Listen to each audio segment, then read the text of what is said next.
प्रभु जी दया करो मन में आन बसो। प्रभु जी दया करो मन में आन बसो। तुम बिना लागे सुना, तुम बिना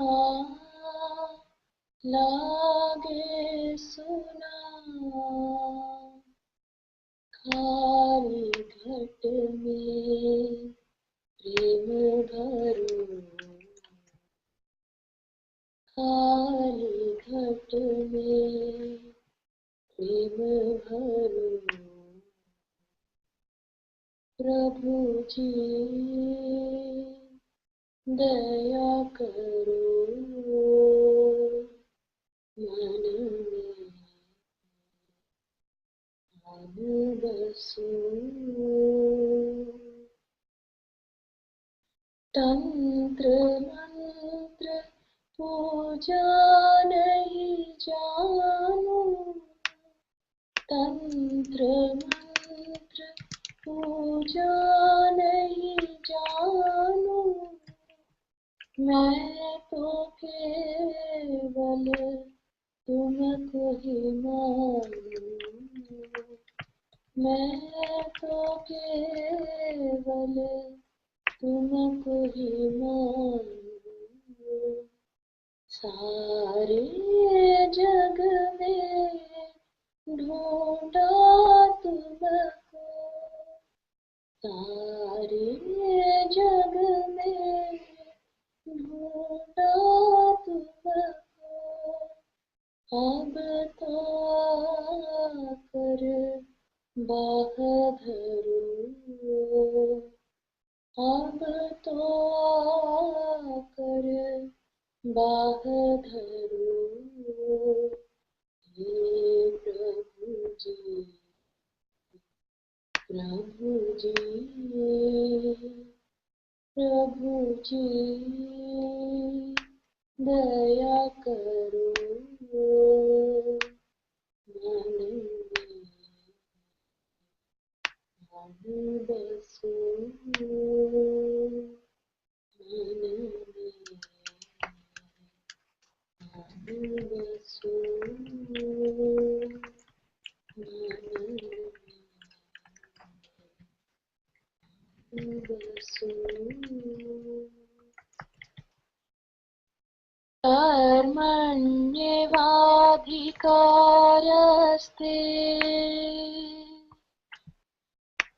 मा फलेषु कदाचन, मा कर्मफलहेतुर्भूः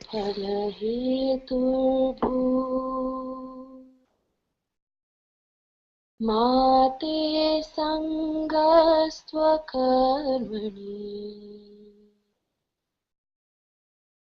मा ते सङ्गस्त्वकर्मणि,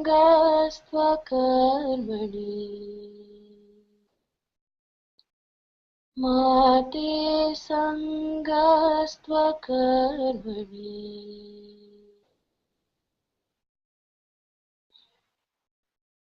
हरे कृष्णा हरे कृष्णा कृष्णा कृष्णा हरे हरे, हरे रामा हरे Rama, Ram Ram Hare Hare.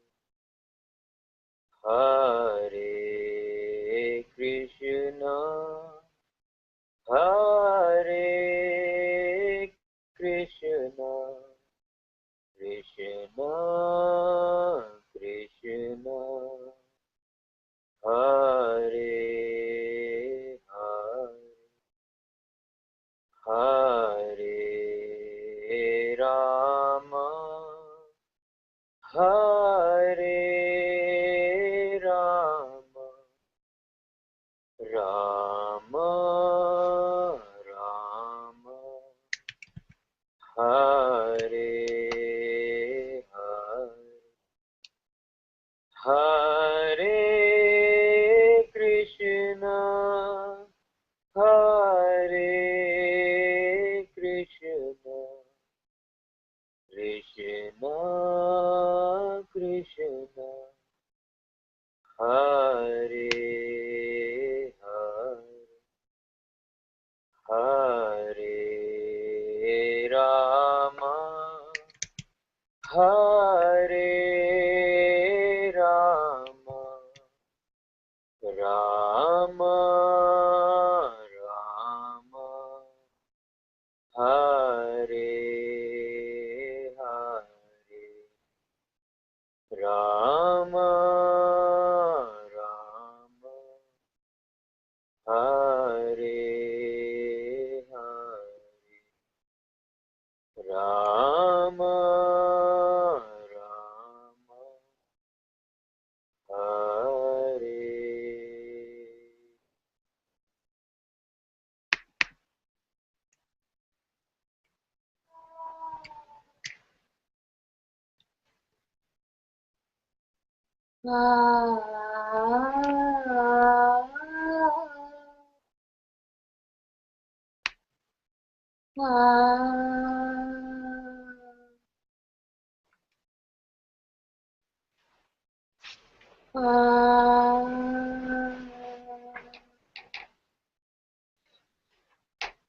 Krishna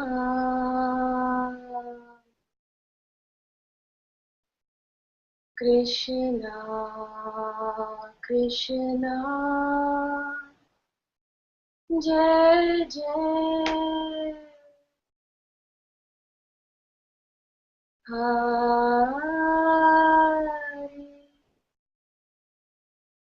Ram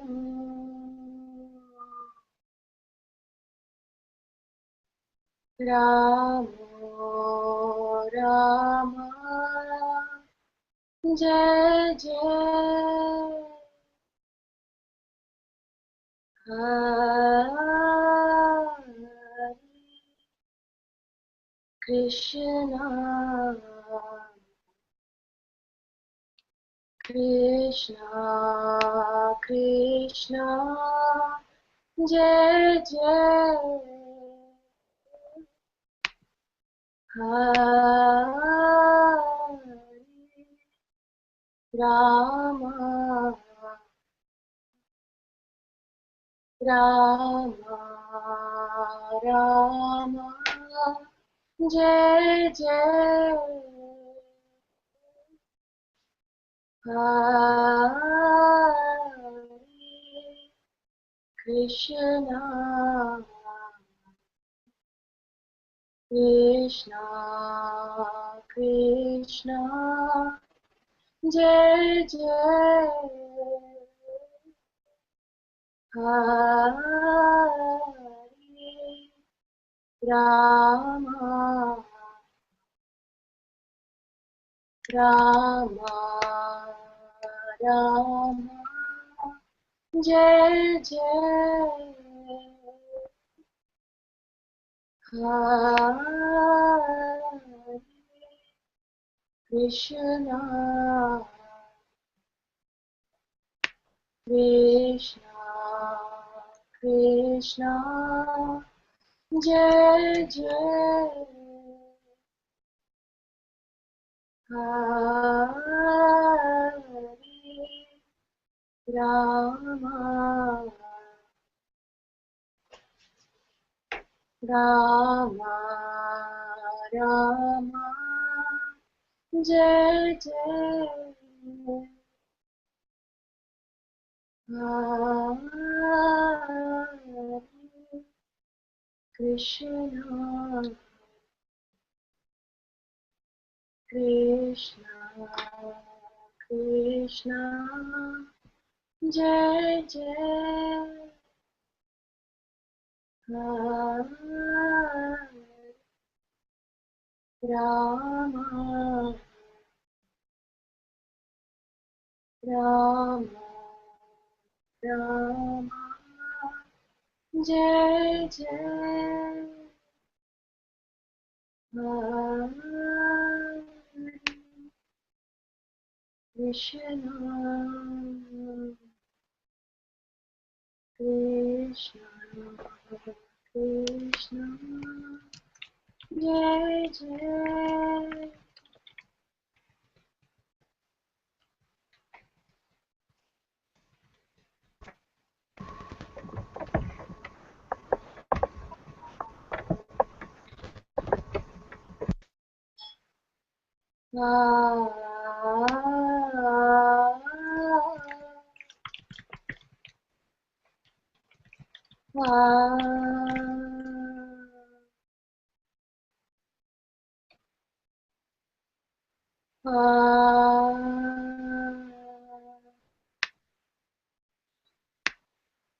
Krishna,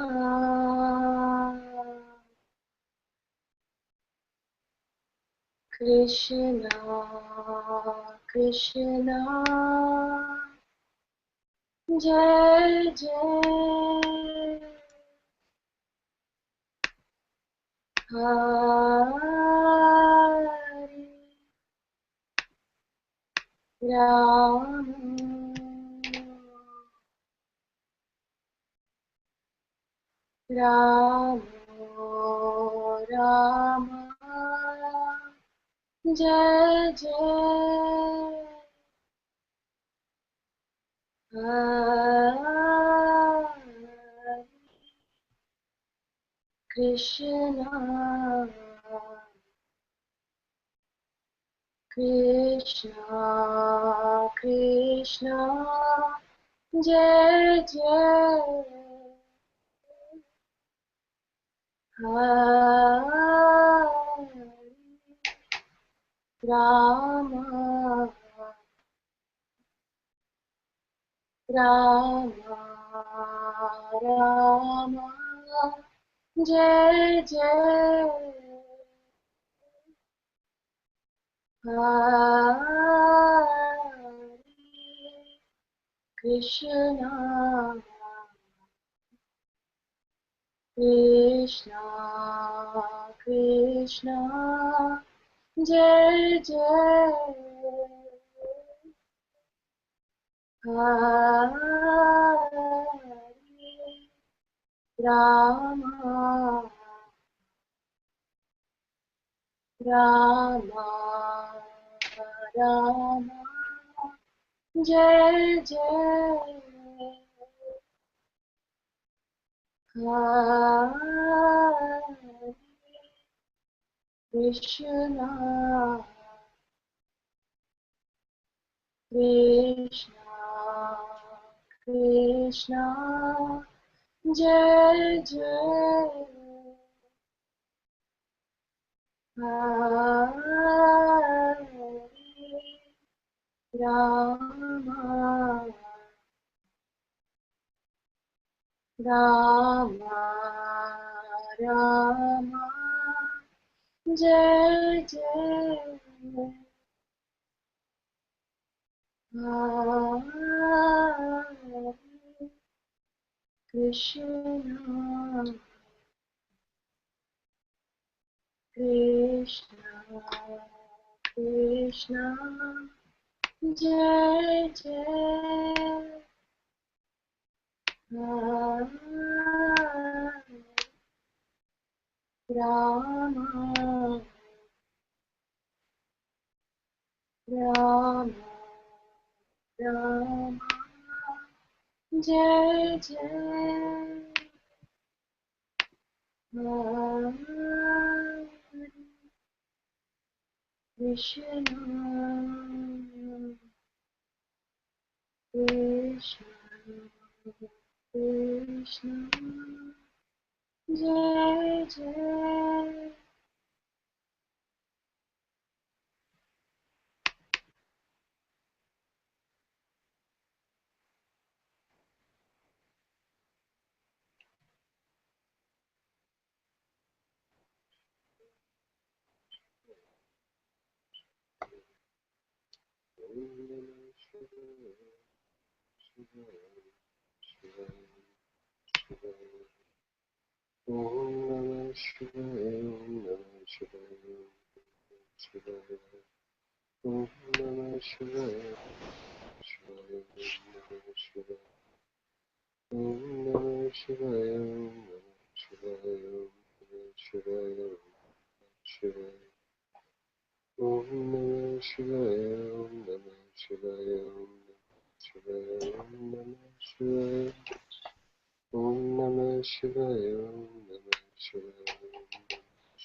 Thank you.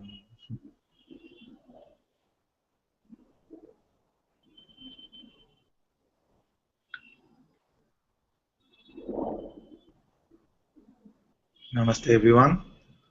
Very warm welcome to Satsang today.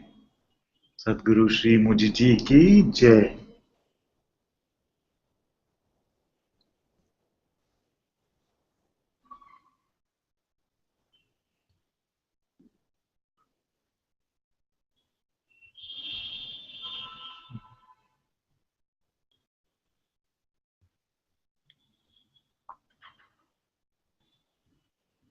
You are completely free.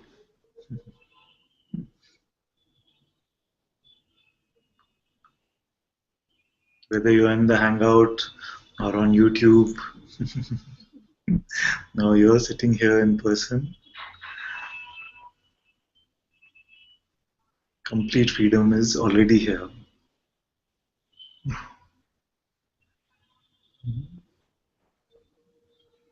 Very nice to see all of you. If you're in the Hangout, the way to ask questions is to unmute your mic. And if you're on YouTube chat, you can post your question there and we'll look at it as well.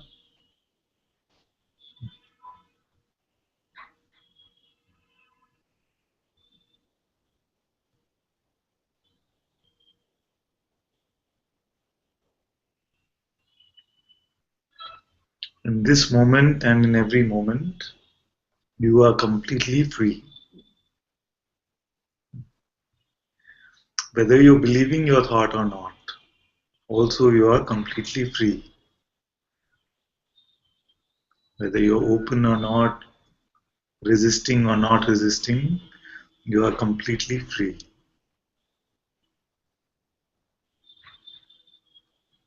Whatever might be happening in your relationships, to your body, to your work, money, business.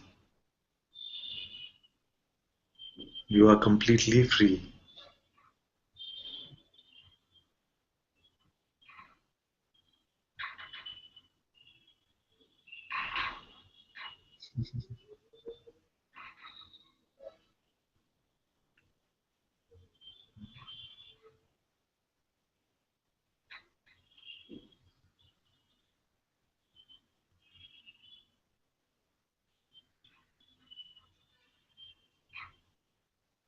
But you have the power to pretend.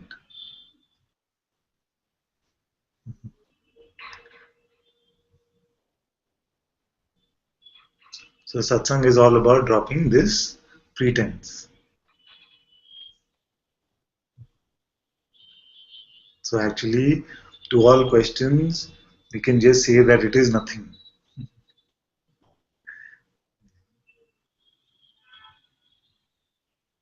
To all questions, we can say that it is nothing. Because you don't need any concept. And even yesterday, someone said that when you say it is nothing, then something gets really irritated, you see. What do you mean nothing? It's so. So what? It's just so much of another appearance. But it's not you. And if I was able to believe that it is you, then there would be no point in doing satsang at all.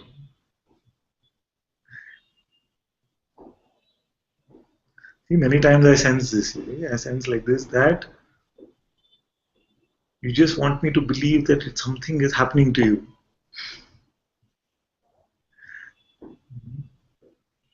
I cannot believe it. And in this belief is my love. Because if I were able to believe these stories, then that would be a lie. So I don't want to give you just a band-aid. I don't want to give you any band-aids. I want to show you that you don't need any healing actually. You are completely complete. You're completely full. There is no need for anything. But if I were to give you a band-aid, what would it mean? That there is something there which needs to be healed.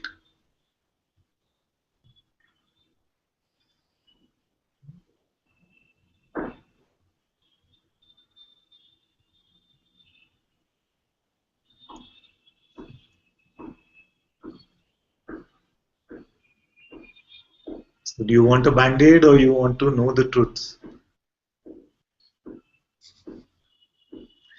Sometimes with children also this happens. You see, when they're feeling very sorry for themselves if they got hurt or something. You see, but it's nothing. It's just such a small thing. They get very irritated with you. What do you mean it's nothing? How do you know how much it's paining you? They actually want a band-aid. Happen. They actually want a band-aid. They want to make band-aid. it seem big. Yes.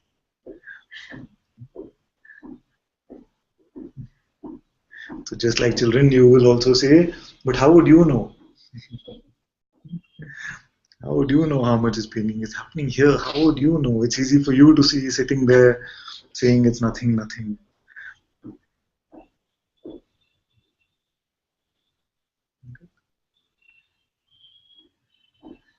My daughter actually told me once that, Pa, you don't know anything.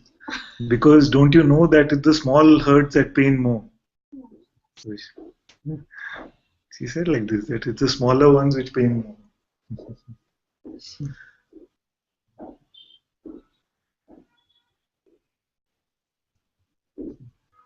So when we feel that, when we have believed this, that something has happened to me, we want everyone else who's appearing for us also to conform to this belief.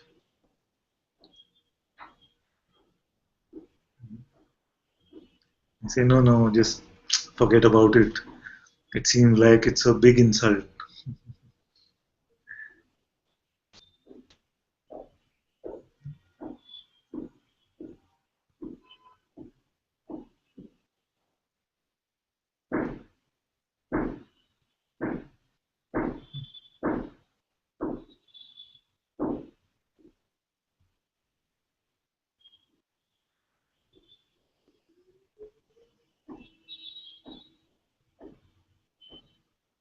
Nothing can happen to you, especially bondage can never happen to you. The concept of bondage is so far away from reality that it's a miracle that it even gets believed. And if there's no concept of bondage, then there is no concept called freedom also.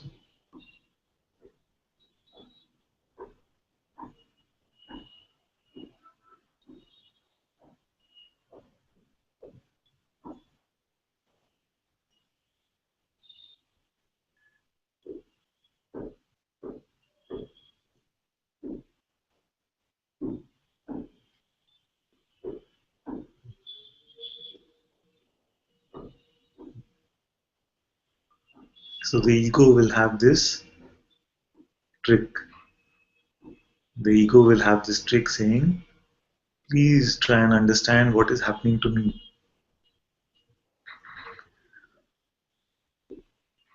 But I refuse to fall for it, because if I was to fall for it, then how would you come out of it? It's making too much. Maybe just try this.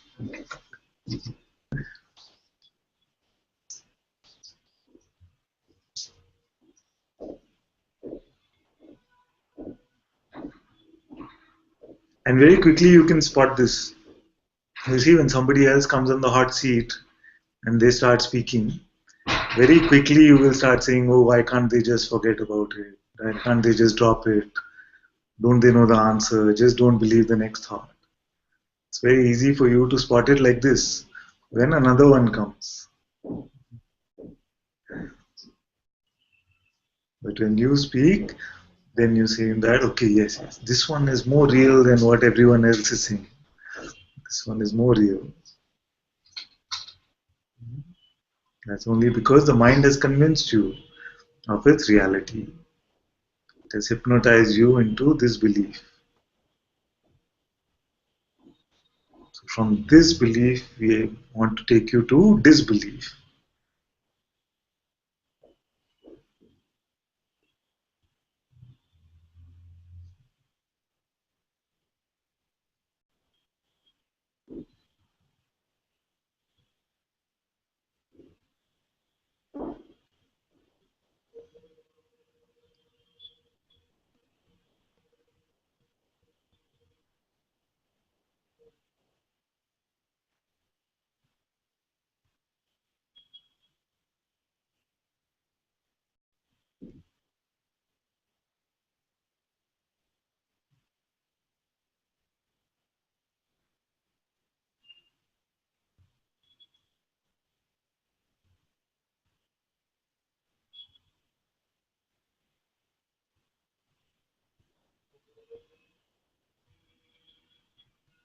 So sometimes,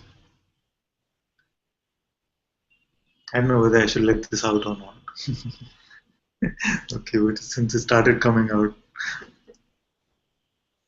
sometimes this voice, the master, uses even your ego as an ally. Sometimes you sit and wonder, why does he indulge so much? Why does he indulge someone so much when they're speaking like this? Because initially in satsang, there is a time where this voice will try to use even the ego as an ally.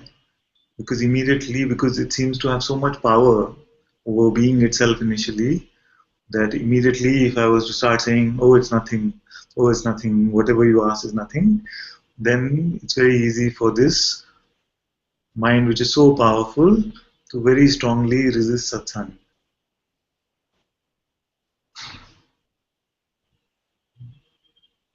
So sometimes the ego is used as an ally initially, and very, very fast, also this ego starts realizing, okay, it's in trouble now in some way, and then it starts reacting.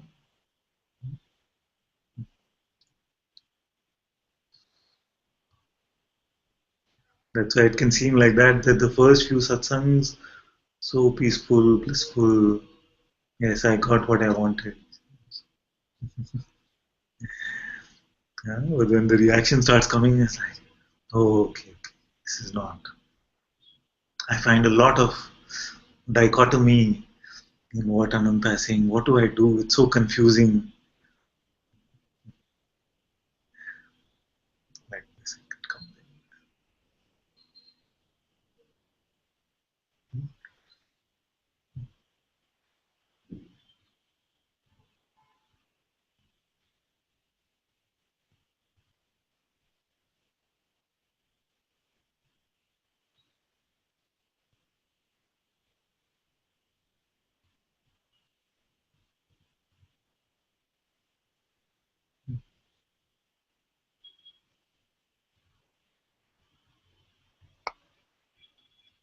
Nobody's going to ask a question today.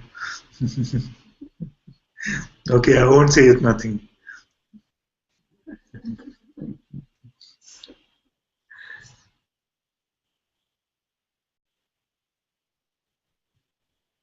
It's very good to look at it like this, you see, very directly to see, is it really something? It feels like it's something, it seems like it's something, but is it really something? Of course, the mind is saying it is something big, but is it in truth something?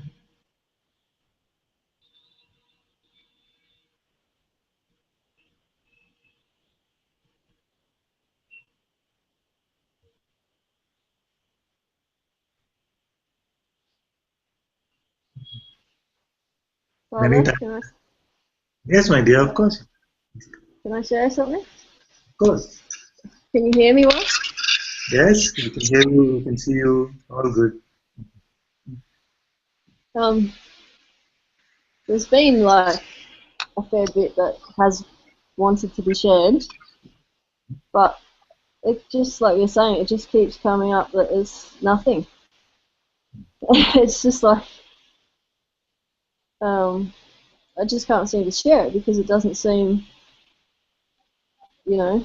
some part of the ego thinks that it's worth sharing, but yeah, it just doesn't seem like you can share it. It just doesn't seem Okay, important. let's hear what the ego is saying is worth sharing. It's good to hear. Let's see.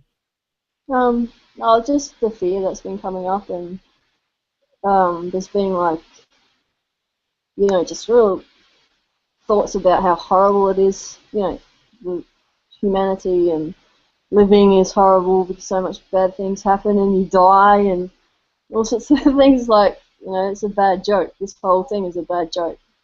Just thoughts like that. But I don't know.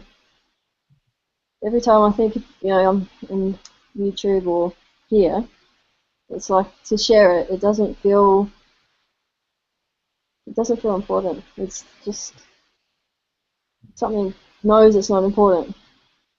It doesn't. Yeah, I can't sort of. There's not enough oomph to share Yes. it and take it seriously, and yeah, but it's there. The thoughts come. I'm also noticing there's thoughts that are saying you shouldn't think like that. It's it's just it's a miserable life to think like that. You could be thinking how beautiful things are, but it's seeing that it's not really even about that thinking either way. It's just not taking on board what they're saying as a reality. Because they just keep coming. It's just, Very good. This is very good because this is the switching over of power, isn't it? The switching over. So earlier, it could have been that these thoughts would seem so strong because the identification with these would have been so strong that they would seem so strong and no question of not expressing them. Now you yeah. say that yes, the thoughts still come, and sometimes they seem to have some validity, but once I look at them, I see it's nothing. It's nothing. So mostly they don't even have momentum enough to for you to share them. Hmm. Like this, the magnetism, the hypnosis of these thoughts is reducing, and You they'll can come even to see, sorry, sorry. can even see when there's belief. You know, like I might be sitting here and there'll be these thoughts going on about how horrible this place is, and you can feel your face sort of sink, and you can feel the energies, and then there's something that can see that that's happening, and yeah, it's like, I don't know, there's something they can see. It's kind of like a kid having a sulky, you know, it's being seen rather than like I'm looking at somebody else. Yeah. Yeah, something like that. You are, because you are Yeah, looking at somebody else. yeah.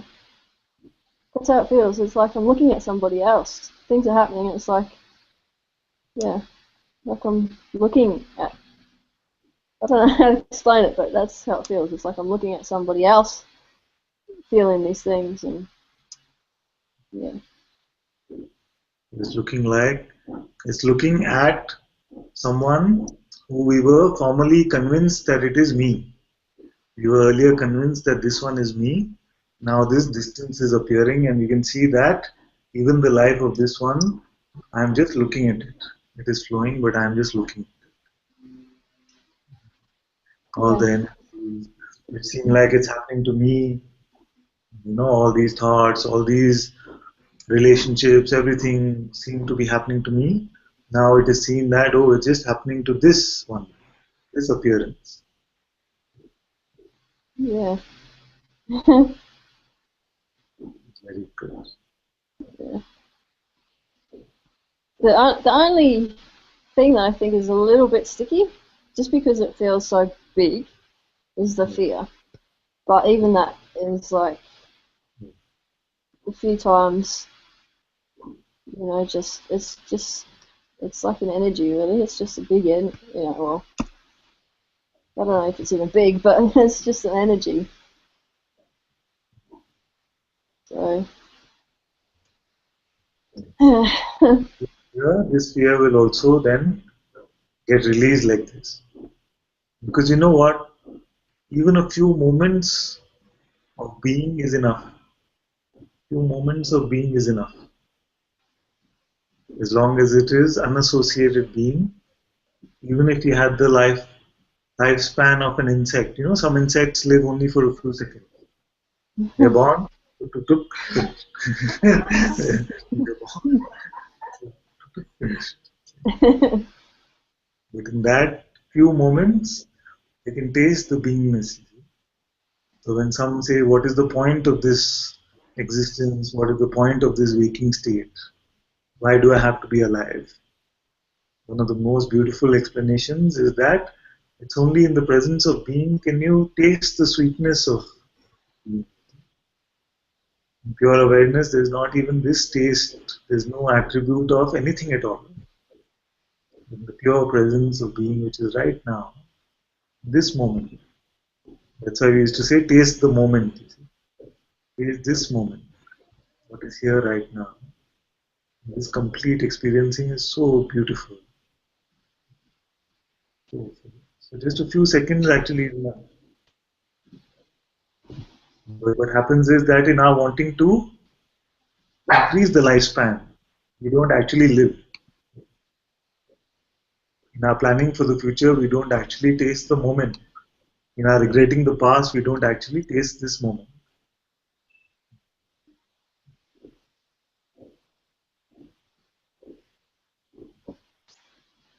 But this is what happened in Satsang. In Satsang, many times you will say yes. Even if this whole experiencing was to end right now, it is fine because I'm complete. I can see the completeness of what is here. I have no worries about the future, no regrets of the past. Right now, actually, if you taste this moment, you will see that this is true.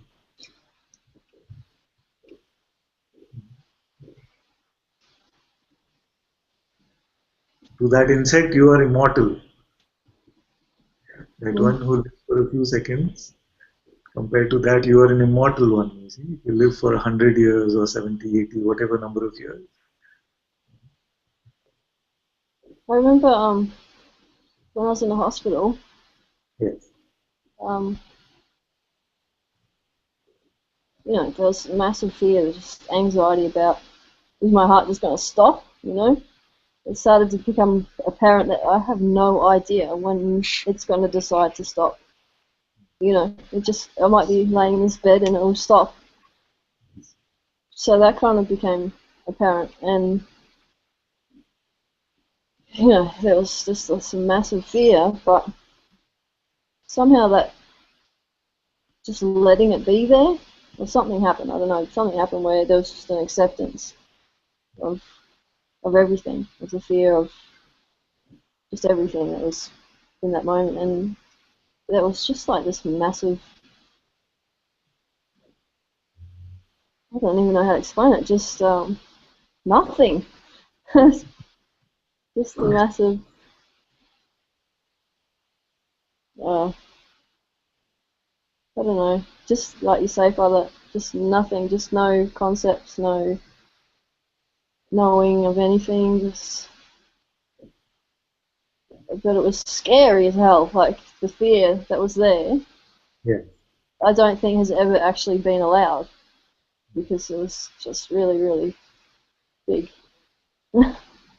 So I was like thinking to myself, feeling like it is grace. It was a big grace thing to be there and to be put in that position to just realise that I don't know what happened, but I'm just happy that it happened. That I was there in hospital and scared out of my wits. I'm actually grateful. I wish kind of it was longer. Part of me is like, why'd I have to get better? That was good Satsang. Also, the room service is not there now. Yes, no more room service. No more 3 meals a day. Got it. You see, you face this fear, and already looking into your face, also your body is much more radiant than I've ever seen it like this. Because you face this fear, and some radiance is clear. I'm sure all of you in Hangout, what do you feel? Don't you feel that she's looking much better than she's ever in the past? It's like something has been released, you see, something has been taken away. Yeah. I think it's still coming. There's still, I lay in bed at night and for some reason it's at night when I go to bed. There's lots of fear coming, but I don't know, there's more of a willingness for it to be there. So.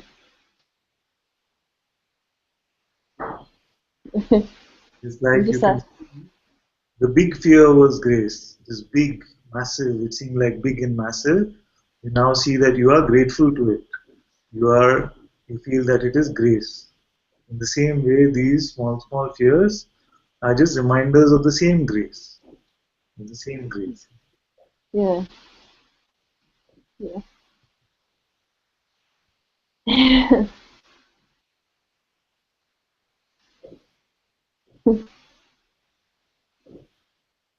It was a grace attack. Grace attack, yes.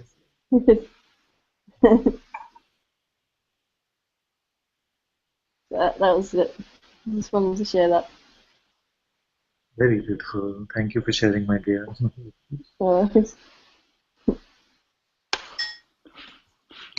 Ananta-ji, can I say something, please? Of course, my dear. I wanted to ask about something I experienced yesterday.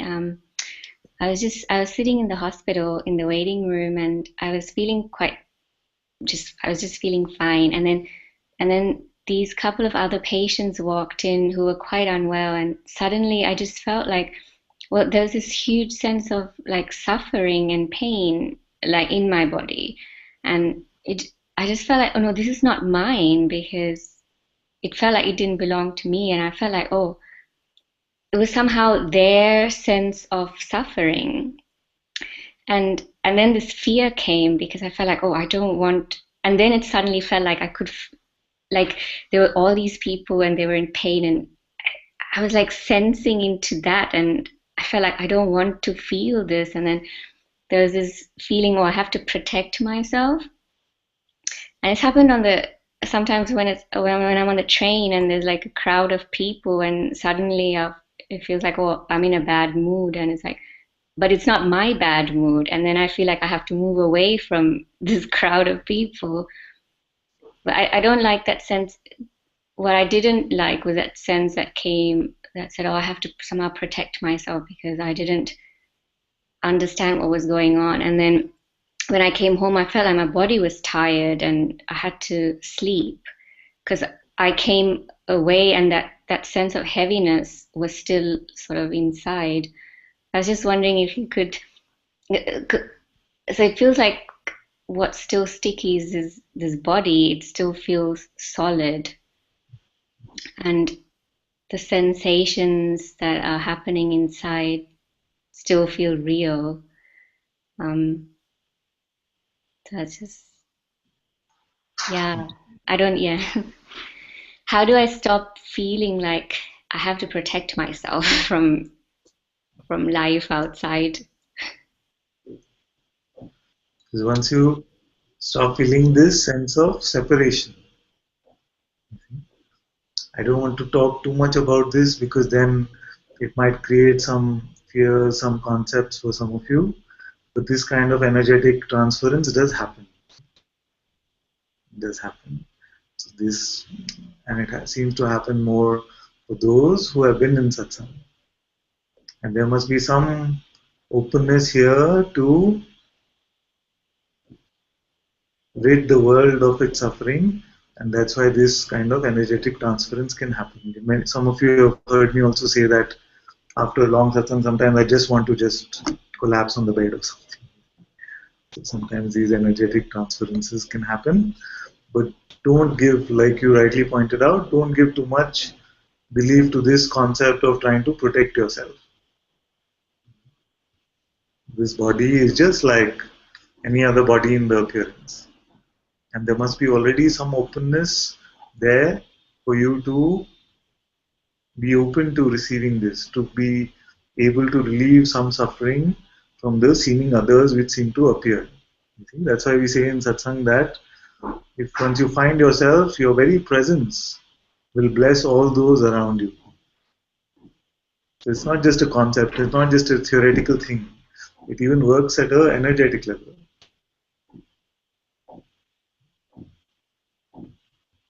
But it is grace which is managing even this very beautifully. So it can never be that it is too much, too much. Only the mind will come and say it is too much. But there is faith, there is trust in the universe, in life, in grace, that it knows. You see? It is never wrong in the measurement.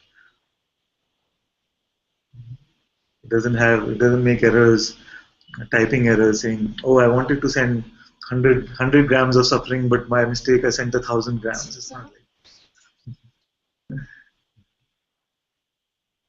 So you will only be given as much as you can process, as much as you can process. So yes, it's very good. Sometimes you just need to come back and just lie down on the bed. See? Because sometimes it seems like the entire life force has been drained from you. I realized that it seemed that it was the idea that if something was happening that I wasn't under control. It was like I don't know what's going on. That was more scary because that was I said, oh, I'm not in control of this. I cannot choose it, and it just happens, and that's what I didn't like. This there is no element of control whatsoever. You can't even say that, okay, I'm just going to avoid looking at everyone else, and then this sort of. The river will always flow to the ocean. There's nothing that the ocean can do about it. But that's what I did after that feeling. I closed my eyes and I said, I don't want to look at anybody. Okay, it won't help.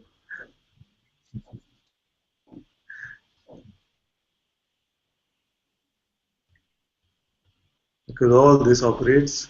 And like I said, I don't want to create any esoteric concepts here, but all this operates at a different plane. See, it doesn't operate in this plane of just seeing, just this atoms and molecules. I was wondering if we could please spend a few minutes just exploring what the body is made of and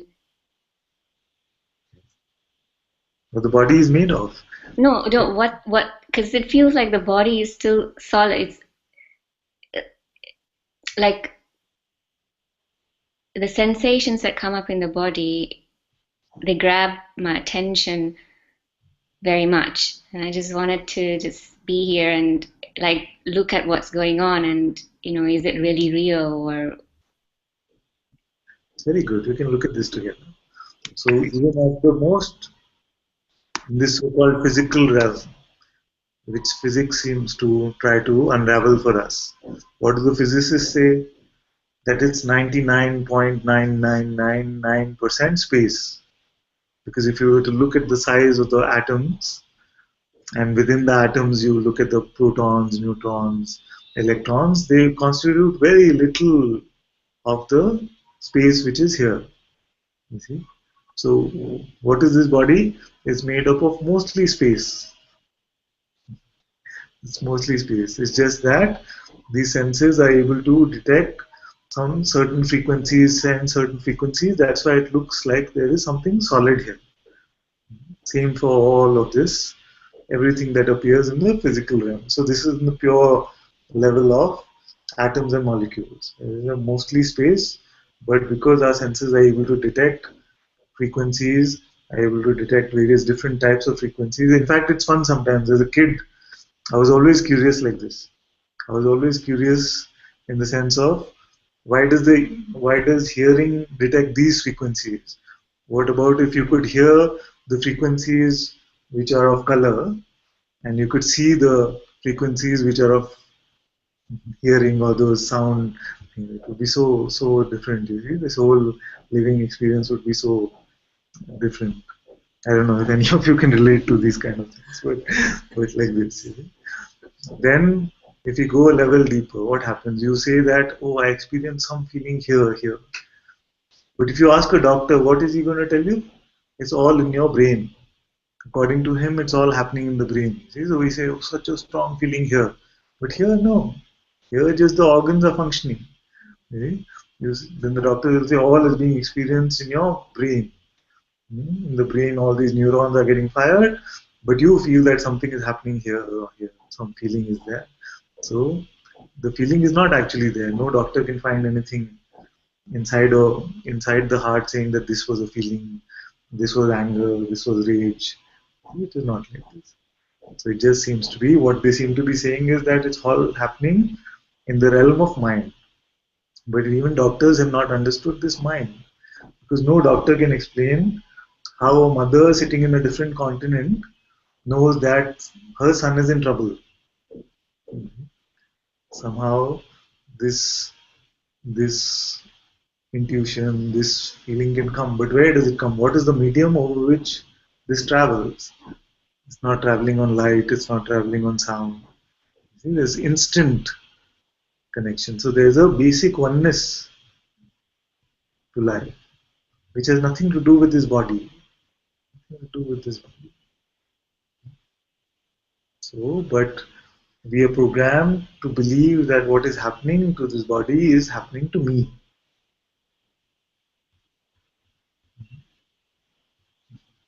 You talked about this energetic transfer that happened with you, some suffering.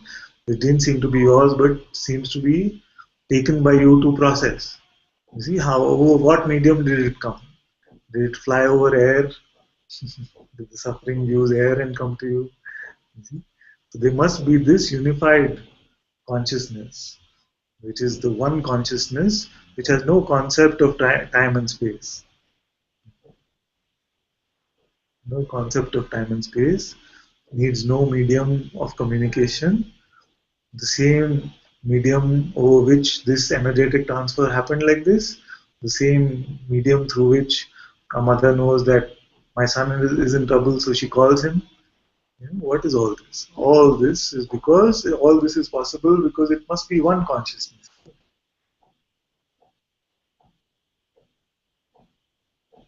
The body is just another appearance, just like all other appearances in this one consciousness.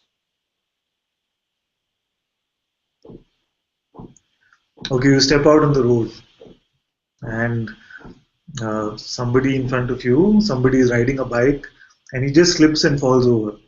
Don't you also say ouch? You say it like this. Why do you say, did you actually get hurt? No. There is something which is felt even here when you observe something like this. How does it happen like this? Now, all this happens, cannot happen in the sleep state, cannot happen in the absence of this being, this consciousness. And without you, you cannot testify to the existence of the world also. So first you wake up, then the rest of the world wakes up. There is never this world, there is never this body without first there being a you, the sense that I am. Before the sense even that I am a person, there is a sense that I am.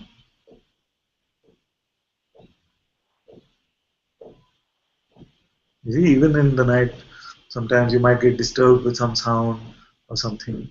But it's not like you experience the sound first. First there's a you. That is the experiencer or the taster even of this sound. This I am is always present before any experience. And you experience many bodies, many bodies. I know that in this waking state it seems like this body is real, but I'm telling you that when you're in a dream, that body seems just as real as this. So all this body, anything in the appearance, even time and space, are just appearing in the light of your own presence.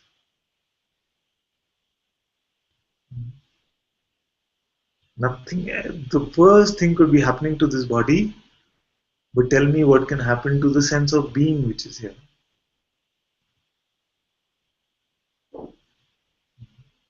Nothing can touch this being. And if nothing can touch this being, then what can touch the witnessing even of this being? It's so far removed from this realm that the concept that something could happen to you is completely impossible.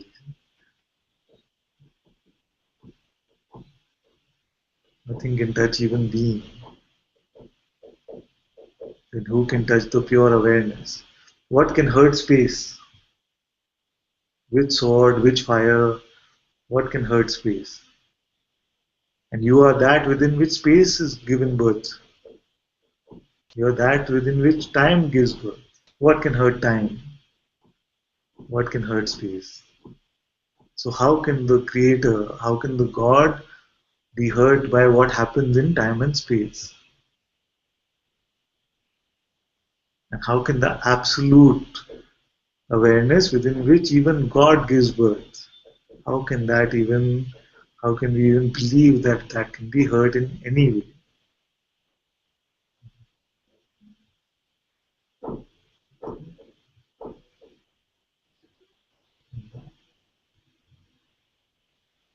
So this one within which this pure consciousness, this light of the universe, this one that gives birth to time and space,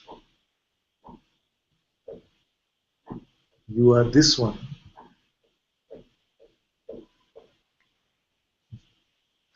But you have the power to pretend to be just this body-mind, you see, just this person. But once belief is withdrawn like this, you will not be able to believe it here, and seeming others also.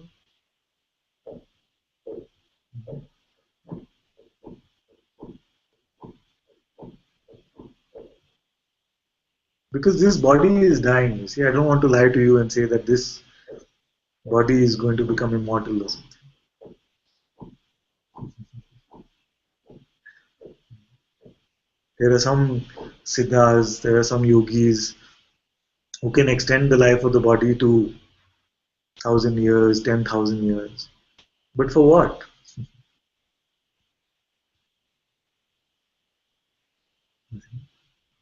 I actually wonder whether if somebody came to me with that kind of option, whether I would actually take it. I might not. I might not take it.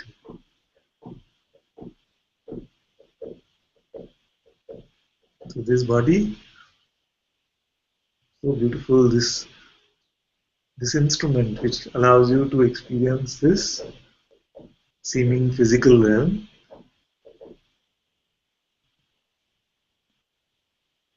So enjoy the moment which is here. Enjoy what is appearing. And this is called living full, fresh, everything. So beautiful right now. We're all from these different parts of the world. See, all over the world. I'm sitting in Bangalore. It's so many of us here. Then all over the world we have Australia, we have Europe, we have UK, we have America. All are together just looking at this screen where we are able to just instantly transmit what is going on. Isn't this beautiful? So enjoy what your senses are also bringing to you. I'm not saying have an aversion to the appearance. I've never said like that. If there is sense of joy coming, yes, it's very good. Such a miracle. Every moment around us is such a beautiful miracle.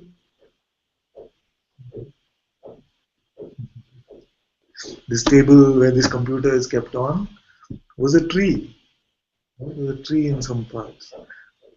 What kind of tree would it have been so beautiful? Now it's here in my house. Everything is so miraculous. Everything is so beautiful, wonderful. So if this body only had 10 minutes, it's enough actually. But these 10 minutes of beautifully just seeing the world with wonder like this is full of joy. You don't need anything. They say that this computer actually, if you tried to get this computer 50 years ago, it would cost you $100 million or something. Because all the technology which is in this small device now, at those times if somebody tried to put it together, you would have to be very, very rich, probably the richest person in the world. But now this sort of computer is available in this level. So we miss all of this because we are planning for the future, we're worried about what's going to happen, or we're regretting the past. So that's why yesterday also I was saying that even if you believe that this phenomenal appearance is completely real, there is no trouble in this. There is no trouble in this. Just don't pick up the belief of the person, because even in the phenomenal universe, this person is completely illusory. It's just a concept.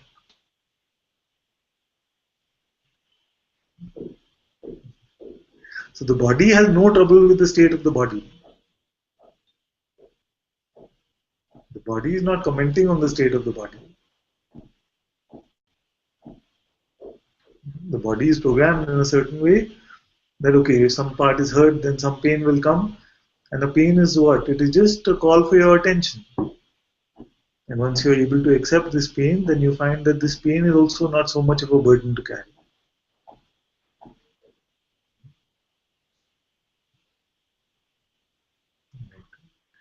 So the body has no trouble. It is only this interpreter, this troublesome separation, concept of separation, which has all these ideas. What is here right now, even in the physical realm, it's so beautiful. We have a dear friend who came from America, moved to India just a few years ago, and today she's wearing the Indian clothes.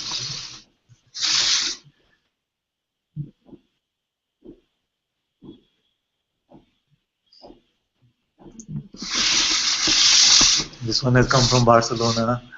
She's been in every satsang since she came, except when she had to go to Sri Lanka. And Radha is also here. Radha came and initially she had some resistance, something, am I at the right place? Now we've discovered our own beautiful singer, beautiful Radha is here. So every moment, so much miracle.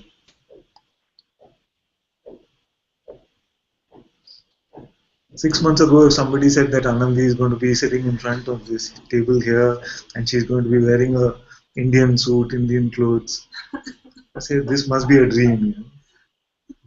I would even come, if I had a dream like this, I would come the next day and say, I had such a funny dream that you were sitting here and you were, isn't it? It's like this, it's so wonderful, every moment is so wonderful.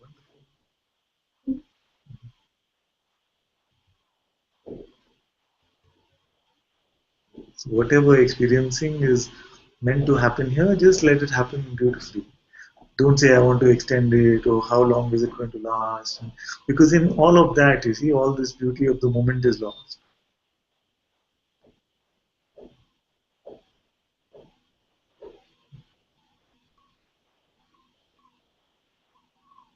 I know we strayed very far from what your question was, but this is what came up.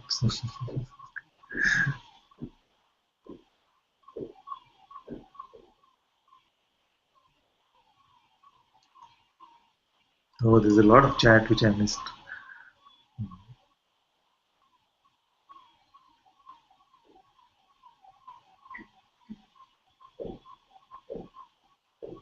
Okay, let's read what's inside the Hangout first. Bhagwati ji says, so grateful for your presence with us, Father. Thank you so much, my dear.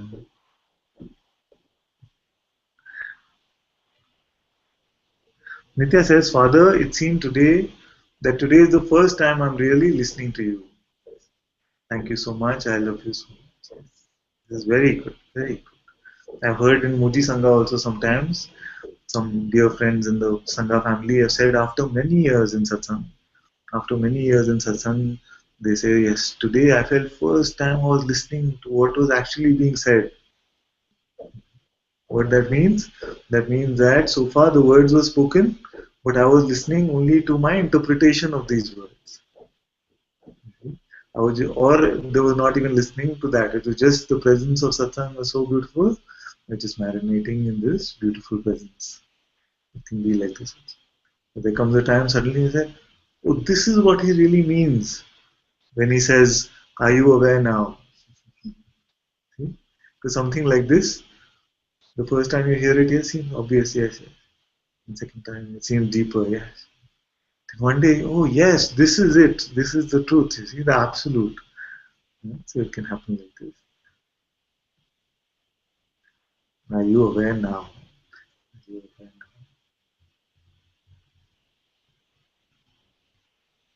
So when I say, are you aware now? I wonder how many of you are actually hearing it. As just, are you aware now? Nothing else. Don't add, doesn't need any intervention from the mind, no interpretation, just simply, are you aware now? If you can just hear it like this, it is enough, you see.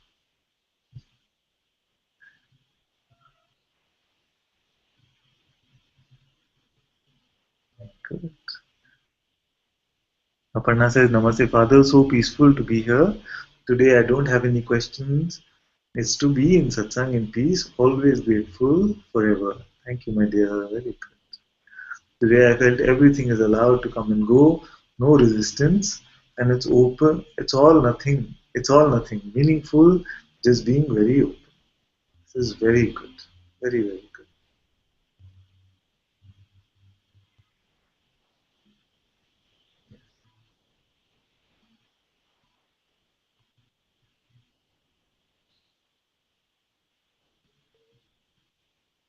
Complete openness.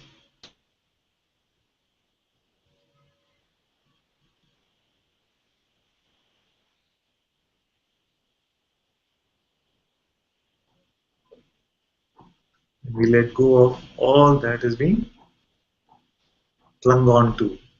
You don't realize also.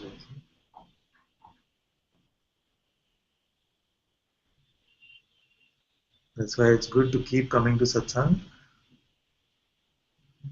because this cleaning up of all that has been clung on to is happening.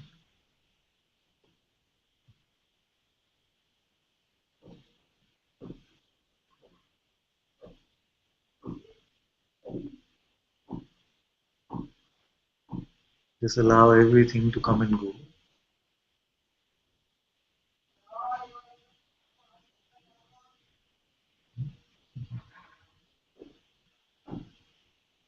You don't have to hold on to being also.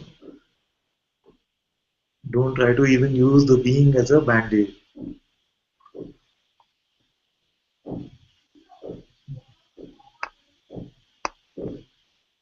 Just let go of any holding on.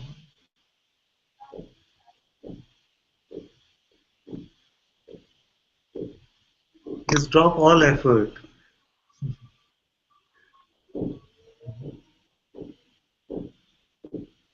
Now we can do with this together. Just drop all effort.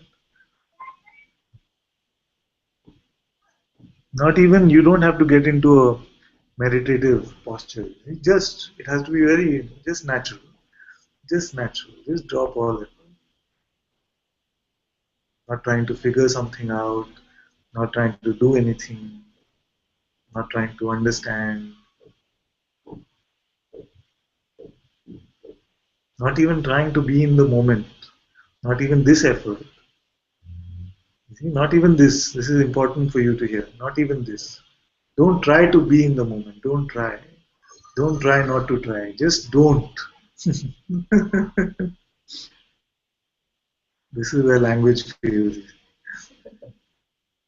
As Mujiji says, you say, just be completely natural, and immediately the unnaturalness comes. You see? Be natural.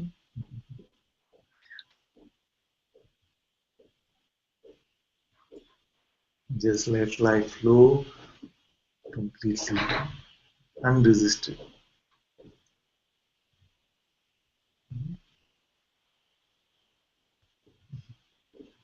Sometimes it just feels good to be with the being. Yes. Feels so many. But when you let go of everything, the presence is still here, isn't it? It's not going anywhere. So it's a natural. So there can be this forcing of attention to rest in being, or this letting go even of attention. Go wherever you want. And then you let it free to go wherever it wants. Then it comes and naturally just rests in being, or just comes and rests at home as awareness itself. It keeps switching from awareness to being. Percent. It's like it just keeps. Yes. Maybe I'm just watching and what's it.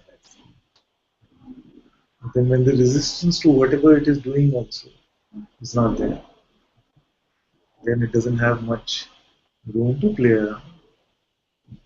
So right now attention is there, but where am I? I'm the watching even of the movement of this attention. So awareness even of this movement. So attention can go from here, here to here. Attention is moving, body is moving, all is moving. But am I moving? Same way. When your attention is moving, it can go anywhere. But are you really moving? So it's so strange. Yeah.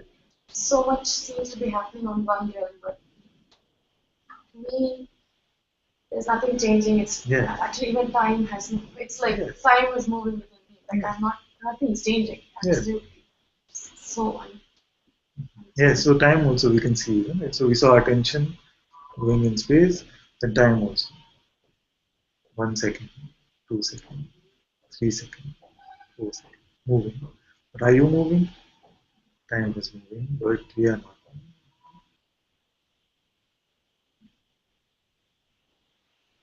So simple like.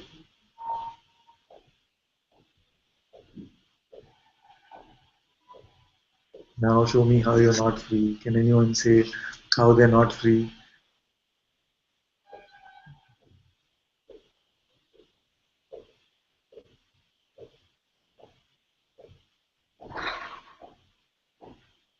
freedom is also just a concept. Yes. Right? It's no meaning. There is no meaning. Only first, if there's some belief in the duality of bondage and freedom. If there was freedom, that would imply that bondage is also there. Otherwise, freedom from what? Hmm?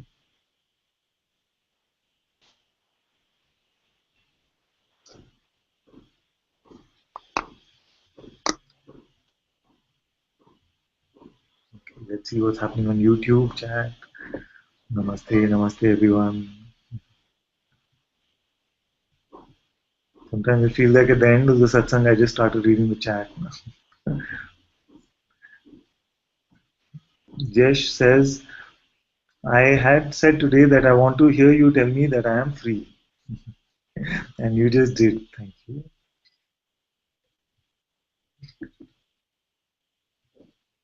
I'm always saying that you are free. Always saying.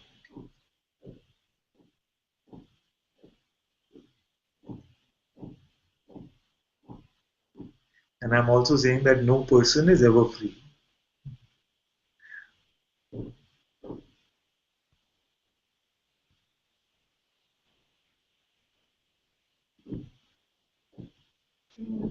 Hmm?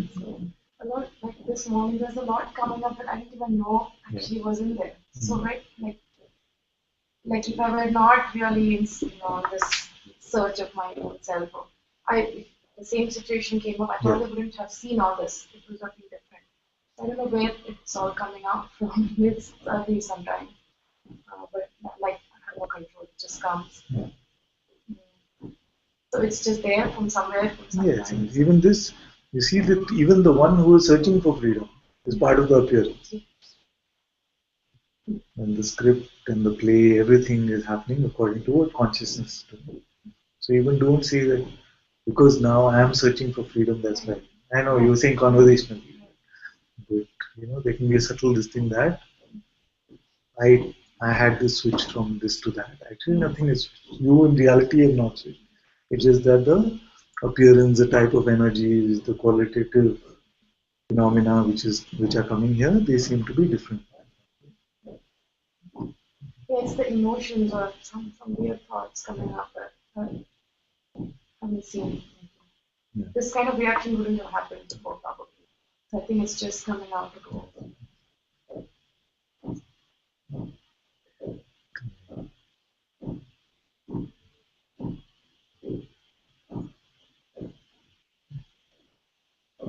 Also, we must not believe that the ones who are searching for freedom are the most evolved.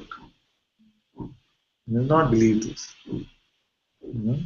Because how do you know? Maybe first in 1 or 2 lifetimes you have to first become free like this, understand, and then you are strong enough to play the other games of going after money and going after other things.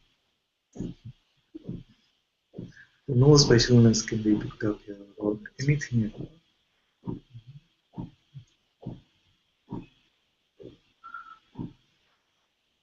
So maybe we are the ones who were the apes in our last life. And everybody else is doing all the other stuff is much more evolved because they can play that game like that. What happened with us? We crumbled in the game. The others are playing. They play the game. So I don't know. Who can say who's more evolved?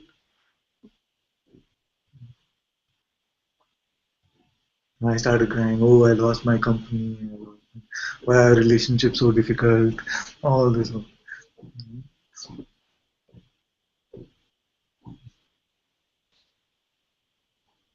No specialness about anything.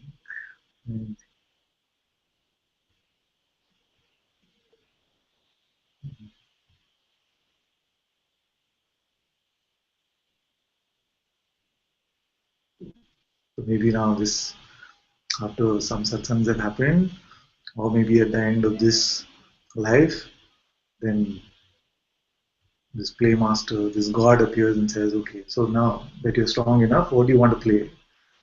You say, I want to become a business tycoon, play the role of.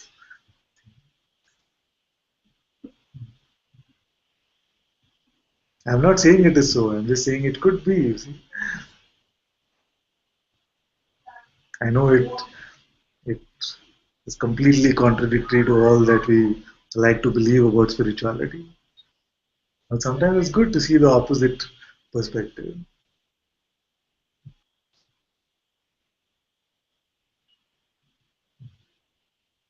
Just doesn't leave any trace of specialness.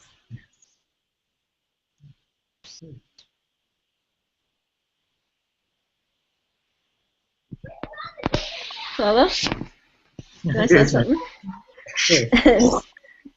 I'm lately just like every single concept that I had is getting blown out the water. Like even that one that you just said, it's like, what? I hope that's not it. That would really suck. But this is what's happening lately. Like everything is just like, yeah. I'm realizing how many things there were that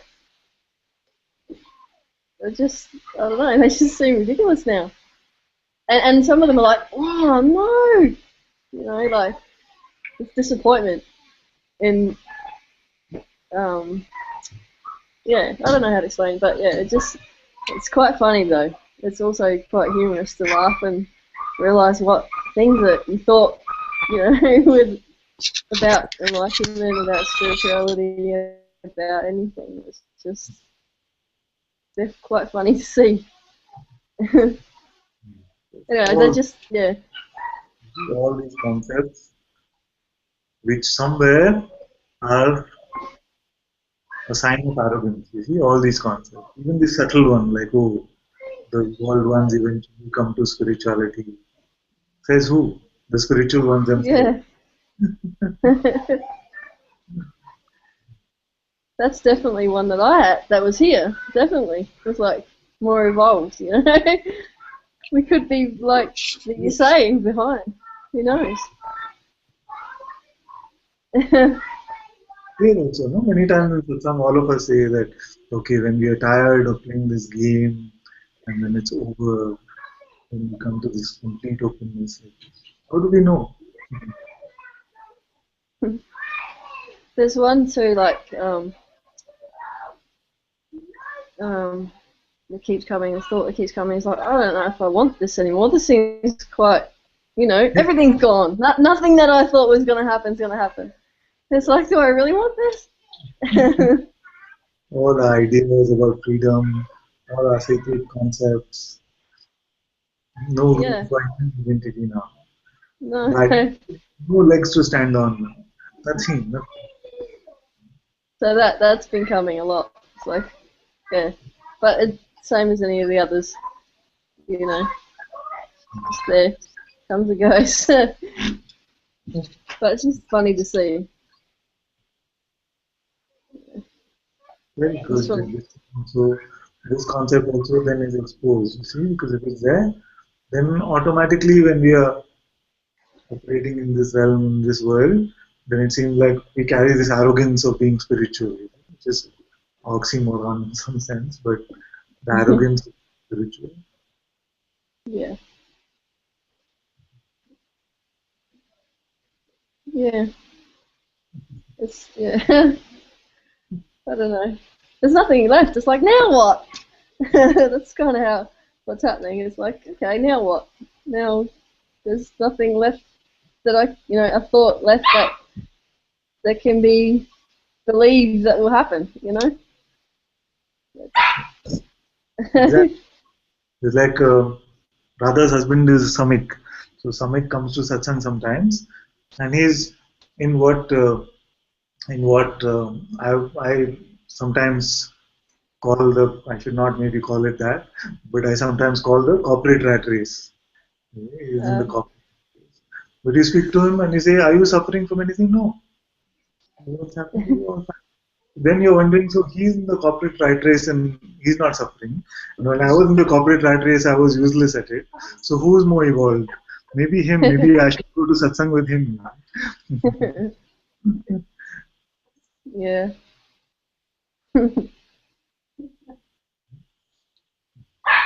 None of this is no concept you can actually. There's so many. I didn't realize there were so many. Because it's subtle. And they seem, yeah, this is definitely true. This must be true. You see, the rest of the world is in kindergarten and they're just graduating, and we are in the university of freedom. Yeah, that was definitely pretty much it. There's lots stored in. You don't even know. Yeah. It just comes out. The bubbles are smacking open. Many of these beliefs can certainly still be there. Very beautifully in Satsang, you see, all this comes. There's no plan here that this was going to be said. This concept is also, this time honestly looking at it is beautiful.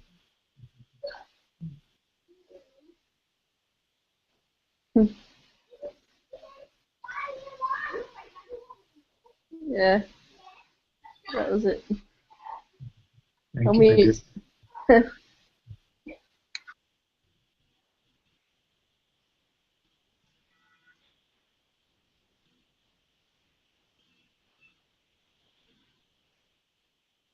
So Vijay had said, my today's takeaway from Satsang is, truth does not need healing. No band-aids required. This is right in the beginning. Mojima says, and I also want to thank Mojima for all your beautiful quotes, the pictures and the quotes, very beautiful, my dear. The anger here was, the voice kept saying, not liking the play at all. Somehow angry about the creation of separation.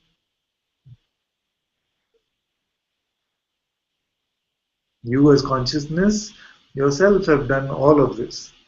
And you yourself as consciousness are tasting all of this also.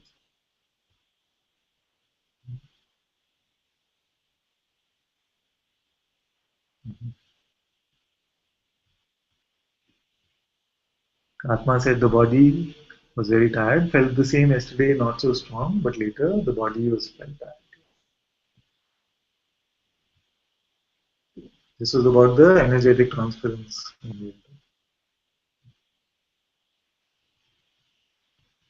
And Pekka says, and the smallest particles inside atoms have no mass, volume, no surface area, only energy.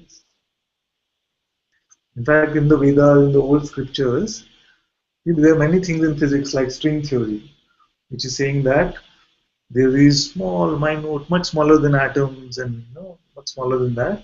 There are very small particles who are operating at different frequencies. And based on the frequencies at which they operate, they form different types of matter. See?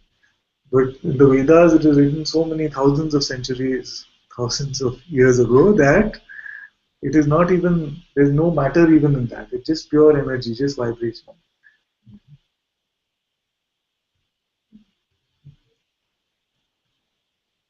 And Einstein also discovered that when he said energy is equal to matter multiplied by a constant, it basically means that energy and matter are the same.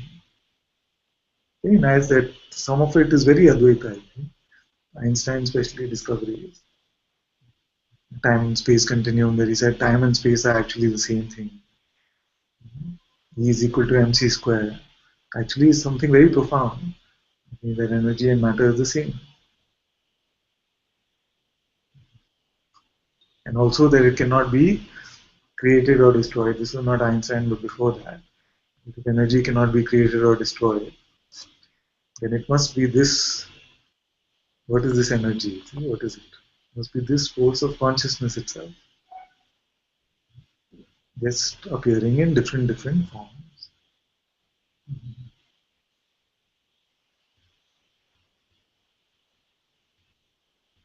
So the physicists, the biologists, all of them are also in satsang. Just the method of satsang is different. They're also in inquiry. They're inquiring into this world. They also have the concepts of observer and observed, and whether that which is observed exists without the observer. If we say that without awareness there is no appearance, they also have this, isn't it? With Schrodinger's cat, and the cat is in a box and there's no observer, is there really a cat? Is it like this? It's the same thing.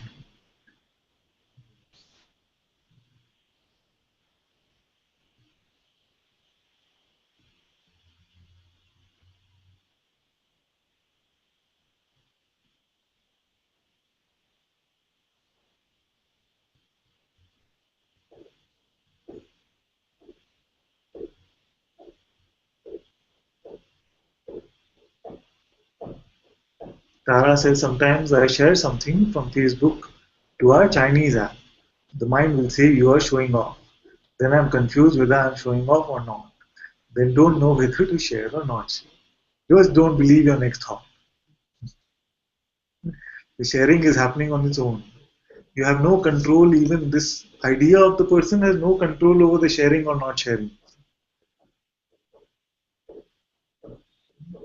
The sharing is happening, the not sharing is happening, the looking at satsang is happening, all of this is just happening. Just don't believe your mind which is coming to take blame or credit.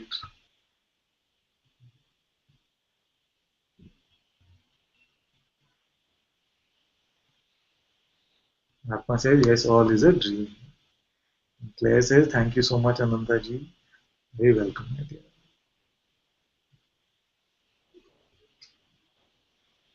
Tara says, sometimes the mind says, the others are humble, I am showing off. The mind will only speak this kind of thing.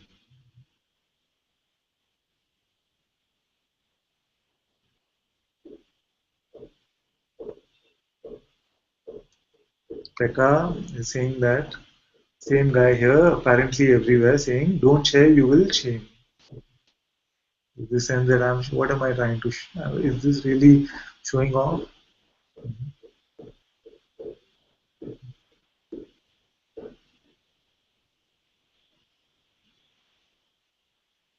Yes.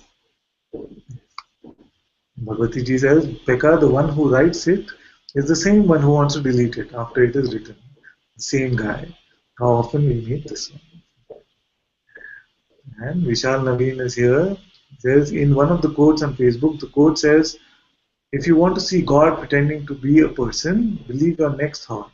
Explain the same. Yes. So this was just to say that it's only when we believe our next thought do we pretend, do we pick up this person idea. Without believing your next thought, is there a person here? What is here? Then the pure presence of being is here, which is called God. And where does belief come from? It comes from this same God, the same consciousness. Belief, attention, identity, all these come from consciousness itself. So this consciousness has the power of belief, means it has the power to pretend. And how does it pretend? By believing these thoughts. So you are God as being. As being you are God, but you are pretending to be a person by believing these thoughts.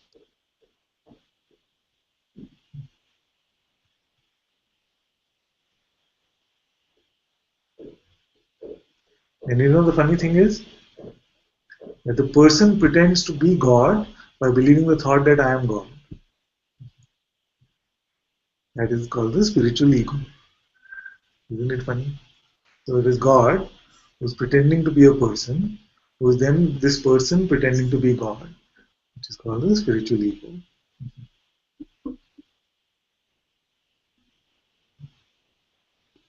That's why true God needs no pretending. God does not need to believe thoughts to become God. God does not need thoughts to run the world. God does not need thoughts to run your life.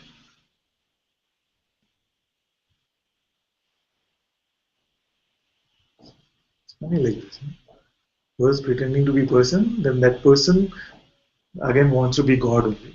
Then pretending to have thoughts about, pretending to believe thoughts that I have become God now. Because I've understood that I am that.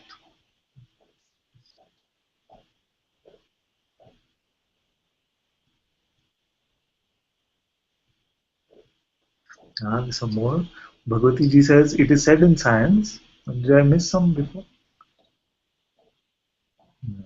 If I miss something, please type it again. Bhagavati ji said, it is said in science that if you squeeze all the space out of all the atoms in all the people in the world, you could fit the entire human race in the volume of a sugar cube. Yes, exactly. See? Nothing of consequence about this body. So all the atoms in all the people in the world, you just squeeze them together, just sugar. And then Devika says physicists have just simplified a million character equation to one simple equation by dropping the assumption that time exists.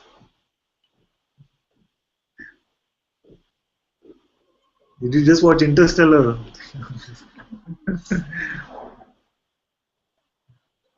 It's a very nice movie also, Interstellar.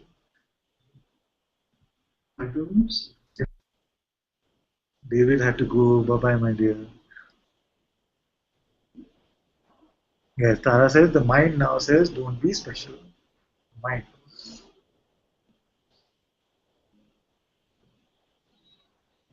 And Shivani says God pretending to be a person, pretending to be God. Exactly. See the hard work. No wonder it's tiring.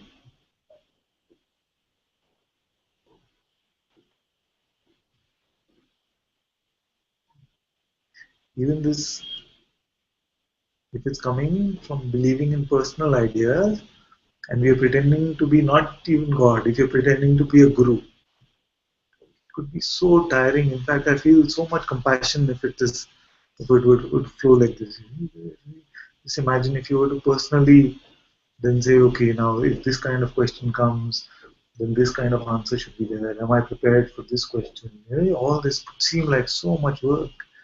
It's like you become a college professor and you have to be an expert in all topics, no? Not just one subject. Because in satsang, any question can come. Then it will be so tiring. Scary, probably. Yeah, so this feeling that I want to be a guru, I want to be a teacher, I want to have a sangha, something like that. I wonder why we would have that. It's for a person, the satsang business is so tiring, so difficult. But for the mind, it seemed like the ultimate after God. It seemed like if you are respected as a teacher or something, it seems like the ultimate achievement.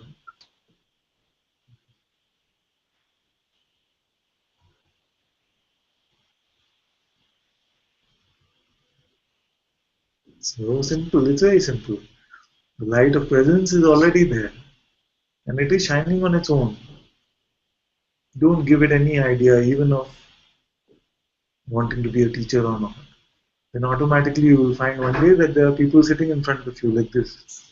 There are people sitting in front of me, and I wonder how it happened.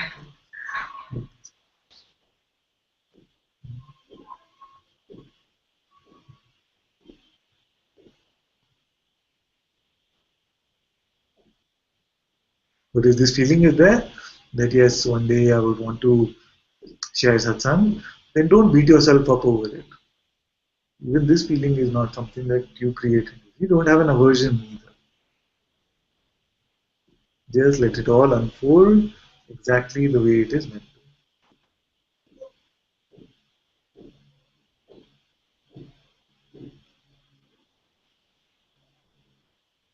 If it were up to me, all of you would already be satsang teachers, you see, because in this 7 billion in this world, you need a lot more satsang. You need a lot more satsang. So sometimes, Master says, you just be quiet for some time. It is not because he is scared of some competition or something. The world needs a lot more satsang teachers, and we can do with a few more million here who are sharing the truth. It is out of compassion. When the Master said, just be quiet, it is out of compassion because he can sense that more suffering might come. Just like, some distractions can come in satsang, even this wanting to be a teacher can be a distraction. Yes, I think I've understood now. I want to start sharing. He's saying that we are all one anyway, isn't it? So why can't I share? It's like this. So it's still like this mind stuff, which also get ironed out. Life leaves nothing. Life leaves nothing. So if it is going to be that your satsang business is going to start and then life sorts it out, then it has to be that way. It's okay.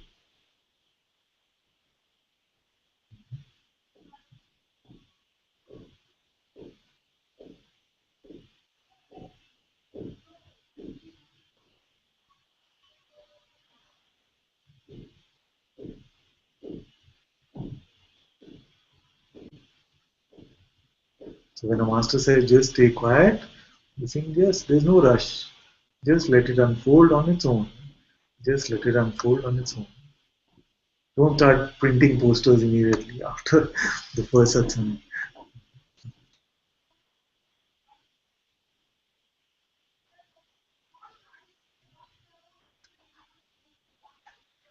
Atma says, Father, it is seen here that now all your words actually have no meaning at all. Yes.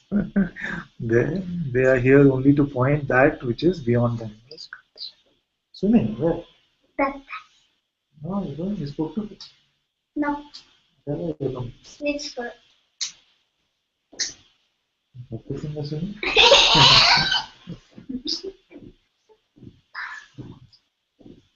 What time should we come back?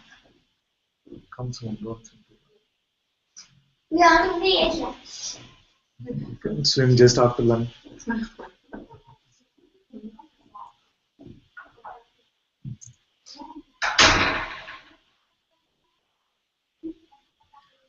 So Atma was saying, all your words actually have no meaning at all.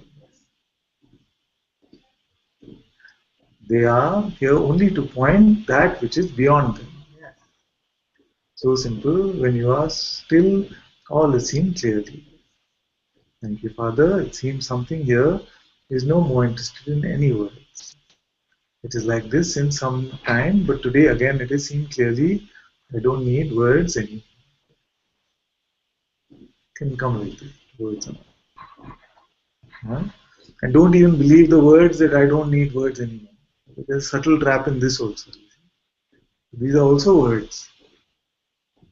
Words and no words make no difference. Silence is always there. Even if there's a sense that words are disturbing my peace, then even that you must see. Come like this, sometimes too much words.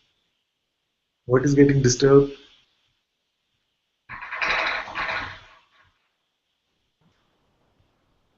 So then you can be in the busiest marketplace of life or sitting quietly in Satsang Hall, but this silence is unmoved.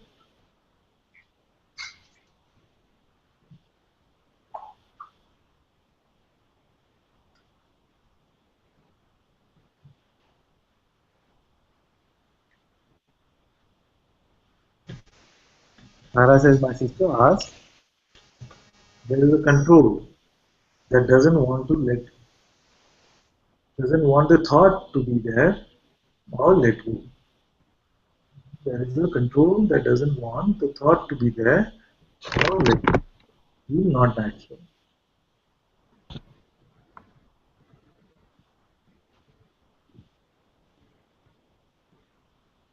All can appear, all these feelings, all sensations, all thoughts can come. Who are you? Can we find out? Who are you? Who is aware of these thoughts? Let's introduce this one.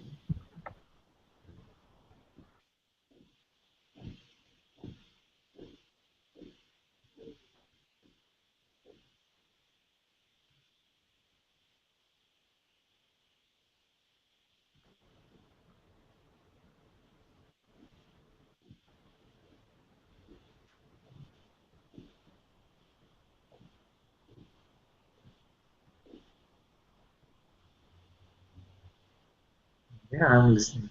Yes, so now this inquiry can come. See, after a few satsang, then you can ask her.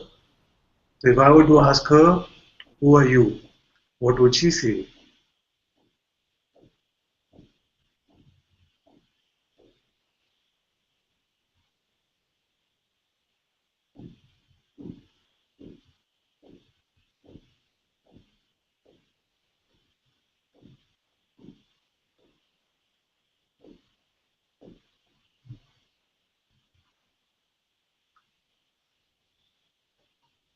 Yes, Claire, it's okay now. Thank you so much.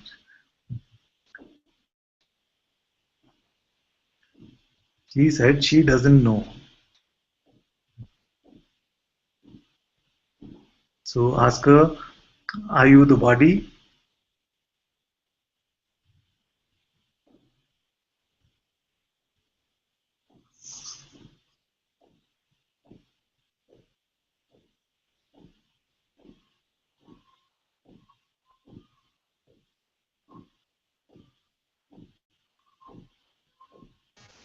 She said yes.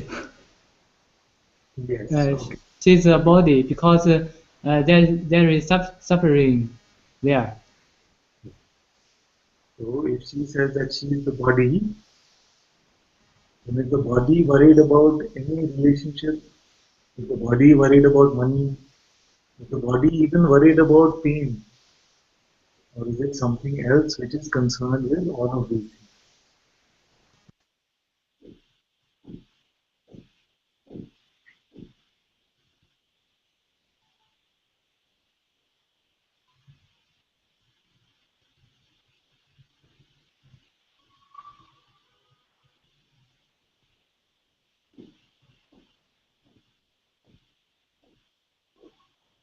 I'll give you another example to ask her while she contemplates this.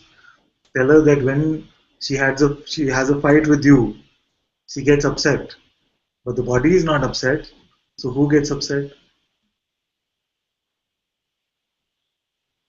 You got the question?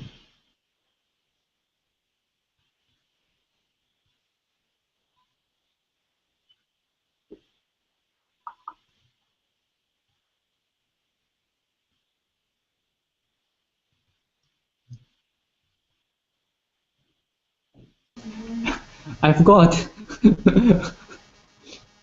You want me to repeat the question for you? Yes. Yes. So what you can ask her is, to make it seem very practical, you can ask her that you two can have a fight. Brother and sister, you have a fight. Then does the body get upset or does she get upset? Is the body concerned about you or is she concerned about you?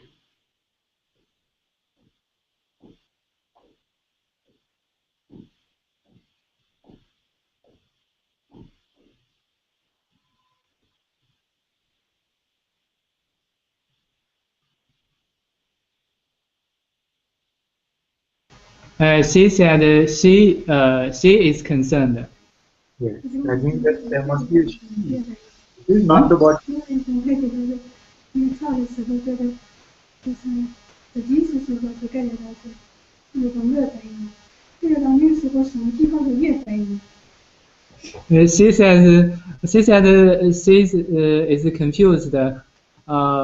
But she can look at it. I can give you another example to tell her, okay? So you tell her that if someone was to come to her and say that you are a liar, you are telling lies, she'll get upset. Mhm. But the body is not the liar or the not liar. So who is this she who is upset with being called a liar? Oh, okay. And don't say that I am saying she's a liar. Okay? don't confuse in the translation like this. Then she'll not come to satsang.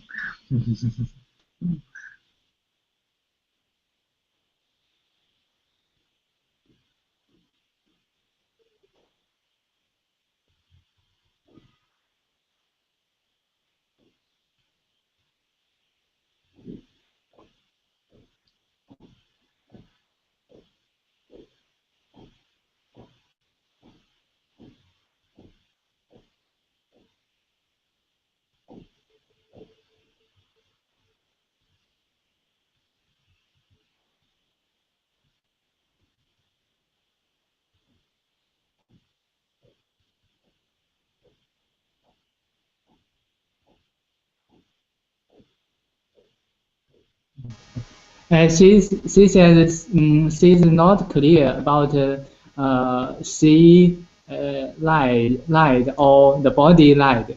She Oh. feels that the body also has something. Yes, but the body is not concerned, you see. The body is not concerned whether lie is coming or truth is coming. It is the Oh, okay. person who wants the truth or lie. So the Oh, person who yes, is known as truthful. yes. So I'll also share an example with you. You tell her this, then you come back.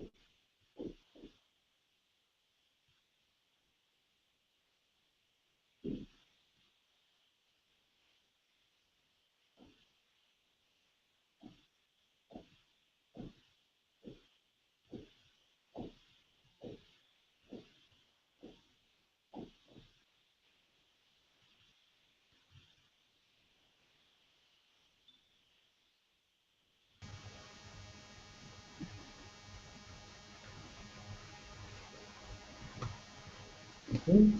So, like this way we can keep looking at it. So if I tell her that she's a horrible grandmother, if I tell Ah, her if I tell her she's a horrible grandmother, will it hurt her? ah, No, it will not hurt her. You can ask her. You will say, if someone says you are a terrible grandmother, you will say, what? Grandmother? I don't have any grandchildren. So ah, there's no identity associated with being a grandmother. But if oh, I say, oh, you are a horrible sister, and she said, no, no, no, I'm not a horrible sister because there's this identity of sister. What is oh, the identity? The identity is not the body. You see. The identity is just concept. Just concept. So I'm oh, a yes, good person. I'm an honest person. I'm a sister. I'm a daughter. All these are the identity, the concept. yes. Nothing to do with the body. You see. Mm. So through our life, we have picked up all these ideas, which now has become our identity. That's why we do not believe that we are a person, although we do not believe that we are the body, although it might seem that way. We actually believe that we are the person who has all of these identities.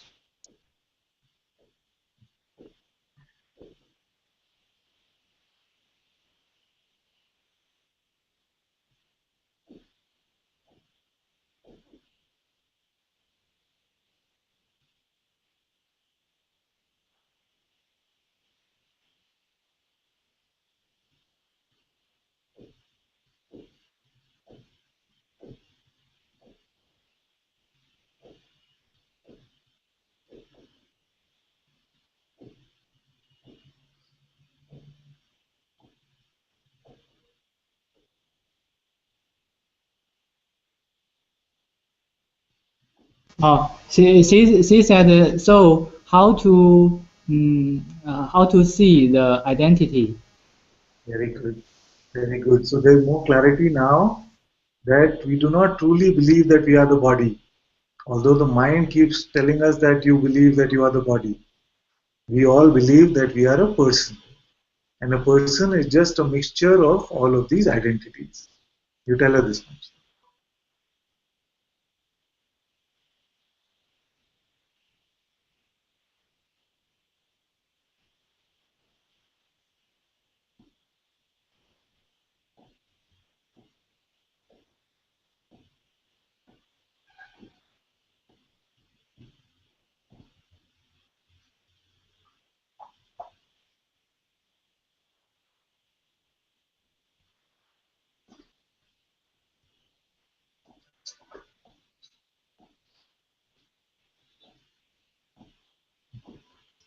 And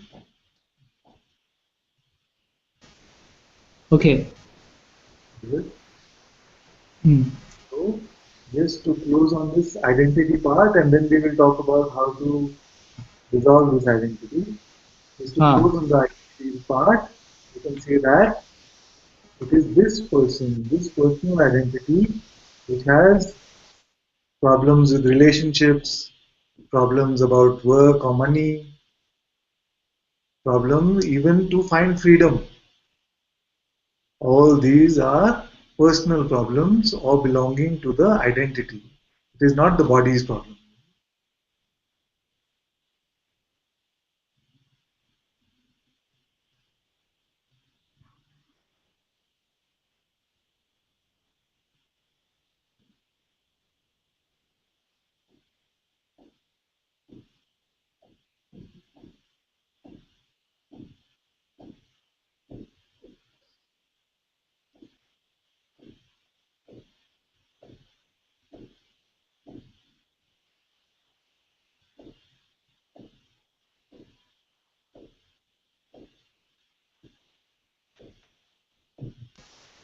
okay.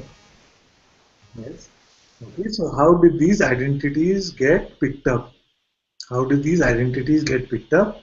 They got picked up because some thoughts came, or our parents told us some thoughts, some concepts that I am this way. So the concept could be that I am very truthful. You see? Or the concept could have been No, there is no point being truthful in this world. I want to be a liar. So some people have no problems with lying, and some people are truthful. Why? Because these different thoughts came and they said, yes, this is true. Is it clear for you? Or I can tell you again if you want to. You're on mute, my dear. Not very clear, the latter part. Okay, let me take another example. So this, suppose that when you were younger, you had this thought. It said that I want to be a very straightforward, or let's say this thought that I want to uh, be free. No, okay, let's take an even simpler example. That I feel that God is real. You see? Suppose this thought came that God is real.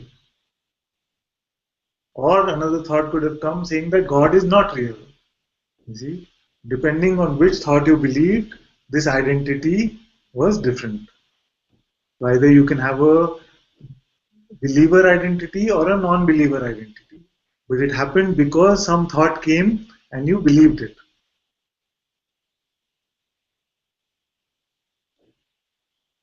Okay, I know.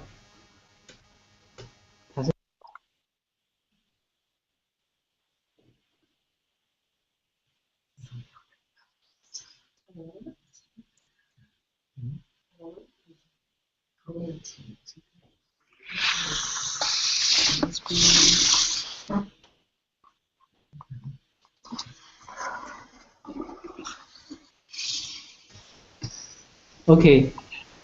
Yeah. So all identity gets created because of belief and thought. All these different identities are based on some thoughts which we have believed. So the person is nothing but a bundle of these ideas we have.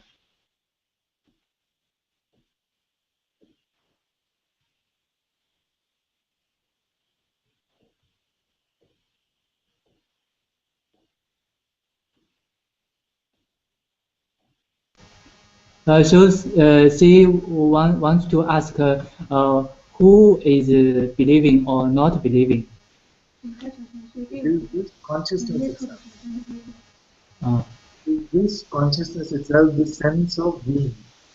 uh, I don't know whether she'll understand this yet, and maybe some more inquiry is needed for that. But for now, it is enough if she sees that all this is being picked up, and that is why I can get hurt when some identity is attacked. You see, when somebody tells us something, if something feels bad, it is because there is some identity there.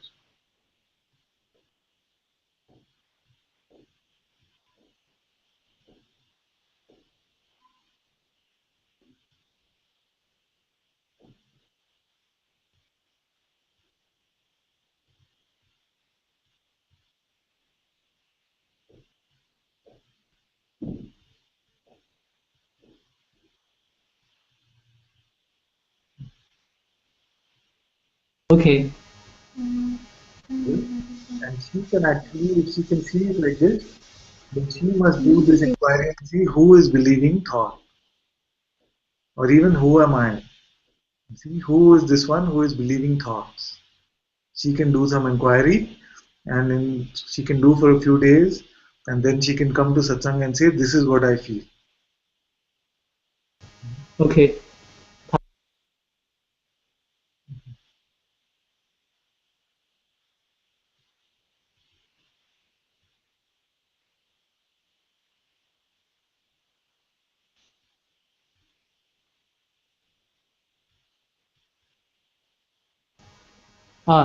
She said how to do the inquiry.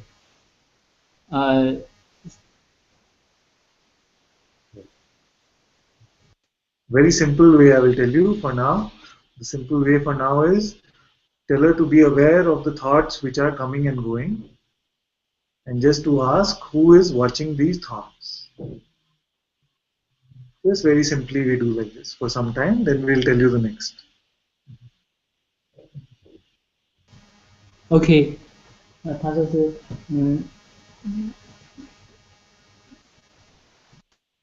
You want me to repeat or it's clear?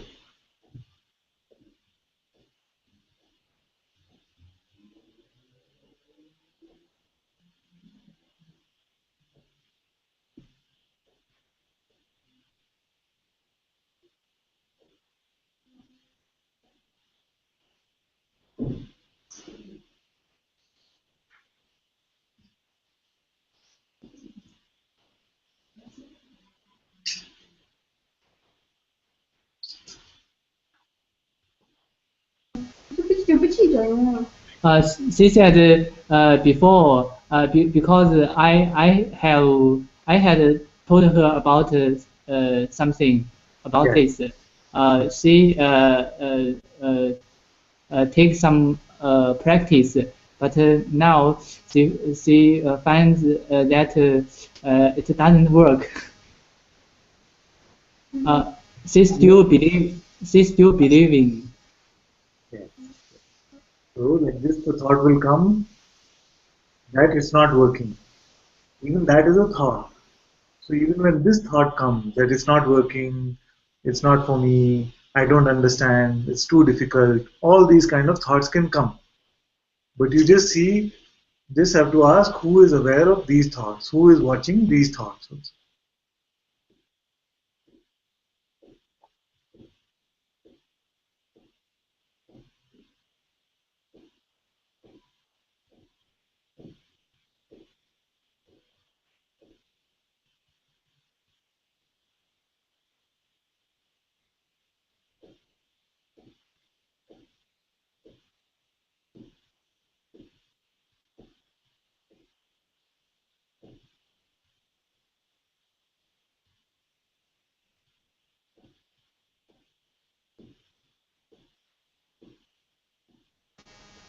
She said 就是she said she did this not believing the thought, but she also believes and she suffers. So for 1 or 2 days, she can just inquire like this, let all the thoughts come and let them go. Just try to find out who is aware of these thoughts, who is watching these thoughts. Then it will become clearer for her.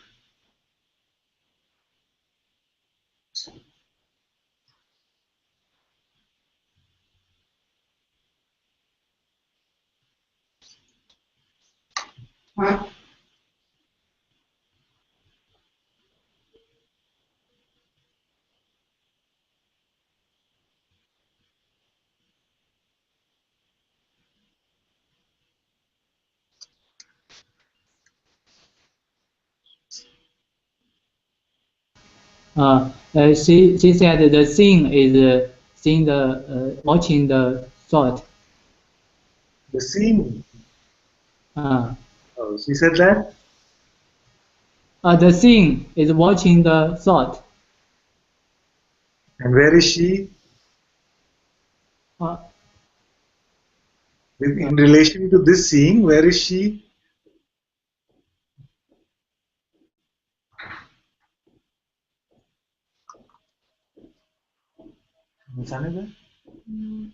Kamala? Oh, Kamala? Just ask her if she can get my charger. I'm running out of battery.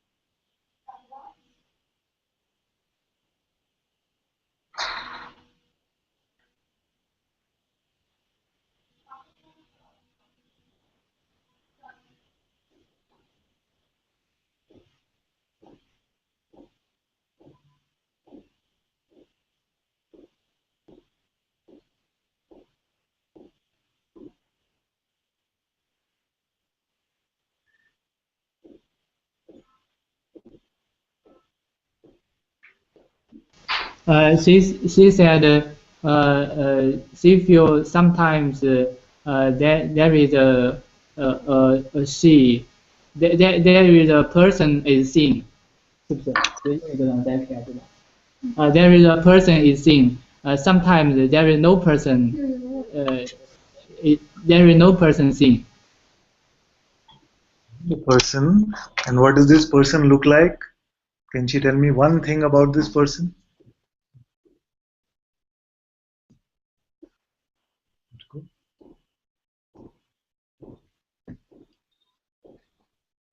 Make us come. Kids come back.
She said there is the person is that who doesn't want these thoughts. Also want to be out of these thoughts. No, but what does it look like? What does it look like? What color are the person's eyes? What does his face look like? What is the reality? Does it have any reality of this person?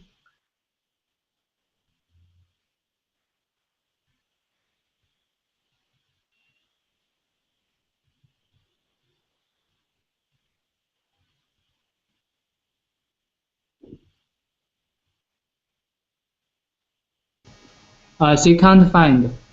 Yes, because it is just imagined. You see?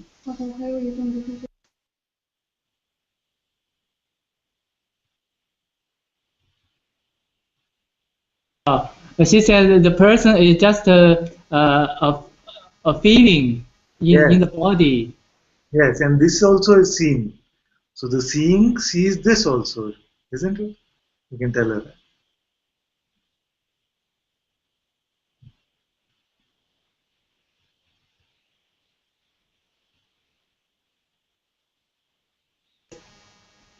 Yes. And how far is she from the seeing? What is the distance between her and the seeing? She must check and tell.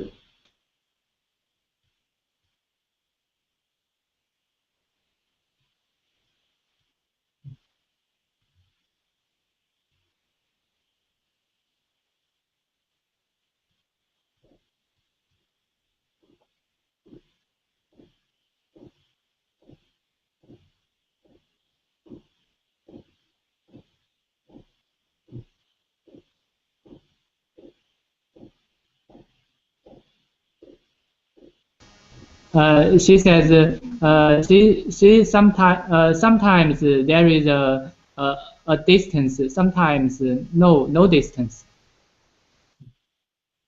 So tell her that every time she will check, she will see that there is no distance. And this distance is only imaginary.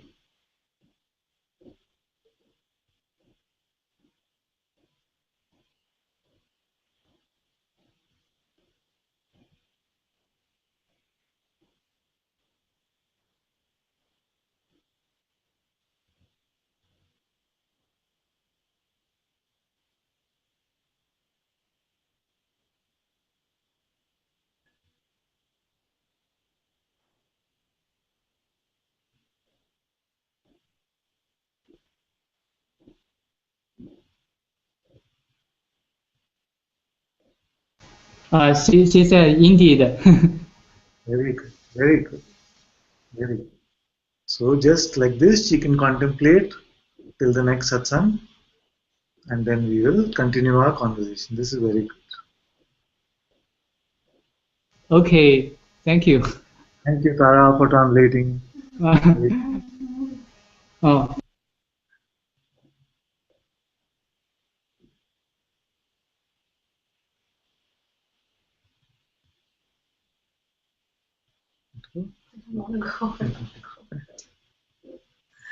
You have a car? No, it's taken over. I want to show her how to Yeah, but if you don't show her, then you have to come home. Yeah, I can't come every day.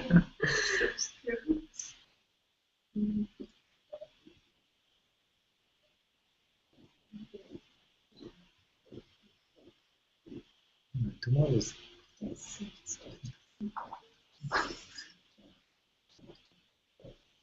Indian clothes really look good. Father, there is another question. This is very important. So Chinese in China, there is no God here. So for us, no belief in God. So how to trust God? No God. As you say in China, no God is there, but you are there. So just for now, it's enough to find out who you are.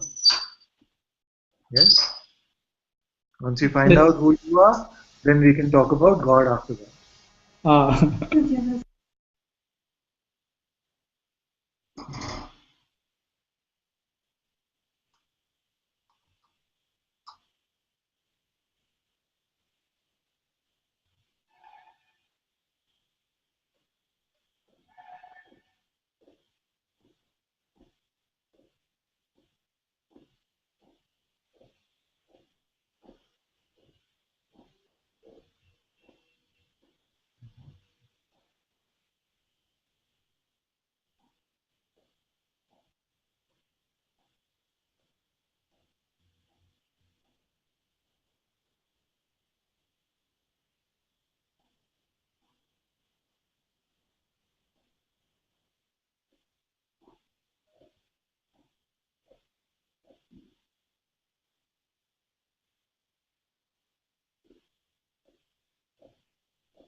Yes, Atma also says like this.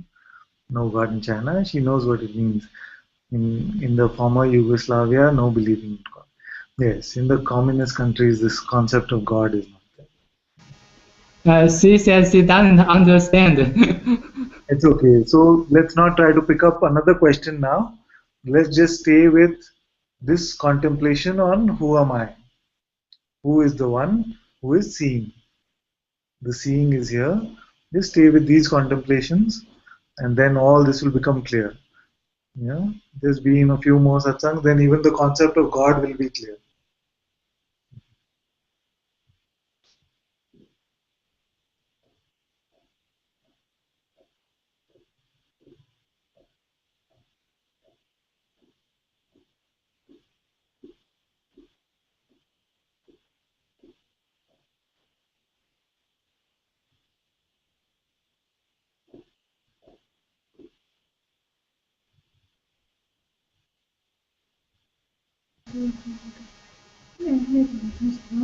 Oh, I don't want to tell you about God. I don't want to tell you about God. I want to show you God. And when you see God, then you cannot doubt it. oh,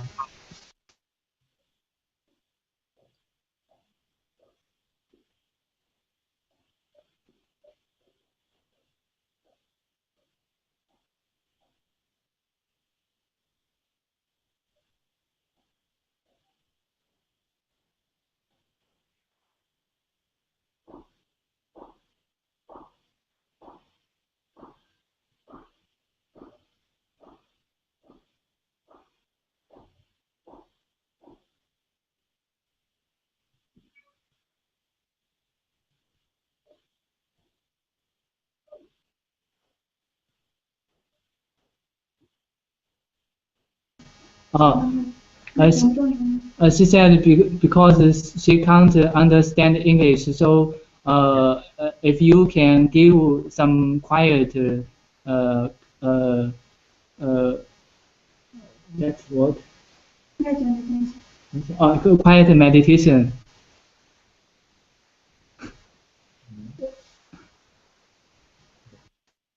You can see, if it is required, we'll see about that. Right now, she is doing very well. She is doing very well because she's come to this point of seeing that there is this simple seeing which is aware of everything. Now, not necessary to have some meditation. Now, just to see where am I? Where am I in relation to this seeing? Tell her she's doing very well, so we don't need.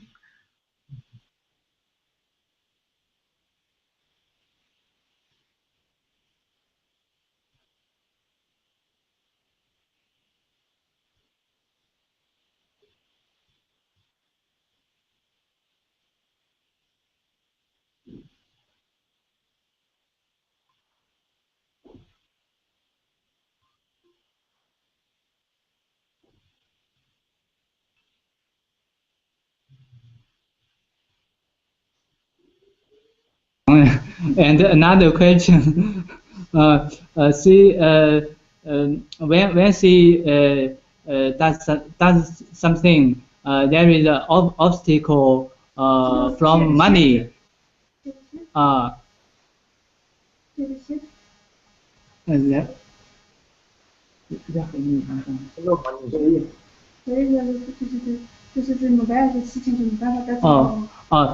so she can't do some does something because of money. Yes, but right now we are figuring out who is this she? Who is this one? We're trying to find out who is this. Once you find out who is this, then you will not be able to tell me about any obstacle. So tell her not to get confused with too many things right now. Just focus on this simple inquiry, who am I?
Okay, thank you. Thank you, my dear.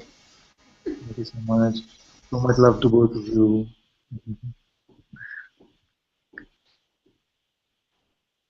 Okay, very quickly, let's see what Soham had said. Soham had said was trying to ask a question earlier, but can't speak loud enough. When he was talking about wanting to teach, what about aversion to it? No desire here at all to teach. Yes, but no desire is not aversion. No desire does not mean aversion. It's like the pendulum has two ends. One is desire, one is aversion. But if it's in the center, then that is neutrality. That is neutrality.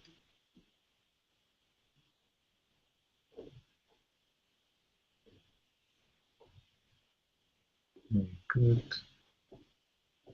Okay, I might have missed some chats on YouTube, but we have no time today. But Devika wants to sing before the end of satsang. Yes, please, my dear. Very welcome to sing. Thank you, Father. This song just came to me today, and I just started singing, and it just came out of my mouth, and this is it. So it's for you with my deepest gratitude. Thank you.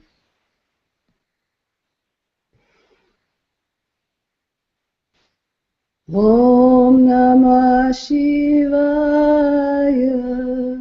Om Namah Shivaya. Om Namah Shivaya. Om Namah Shivaya.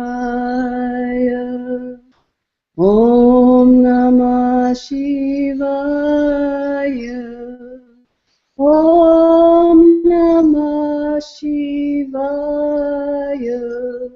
Om Namah Shivaya. Om Namah Shivaya. Om Namah Shivaya. Om Namah Shivaya. Om Namah Shivaya. Om Namah Shivaya. Om Namah Shivaya. Om Namah Shivaya.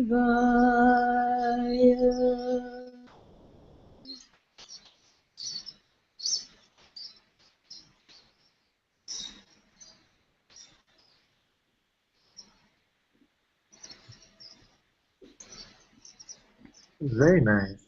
Very beautiful. Thank you so much.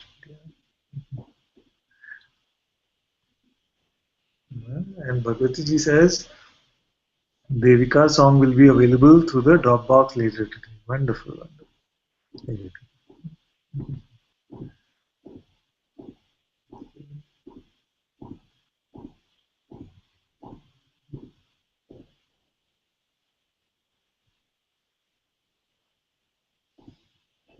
My dear, we can play the invocations now.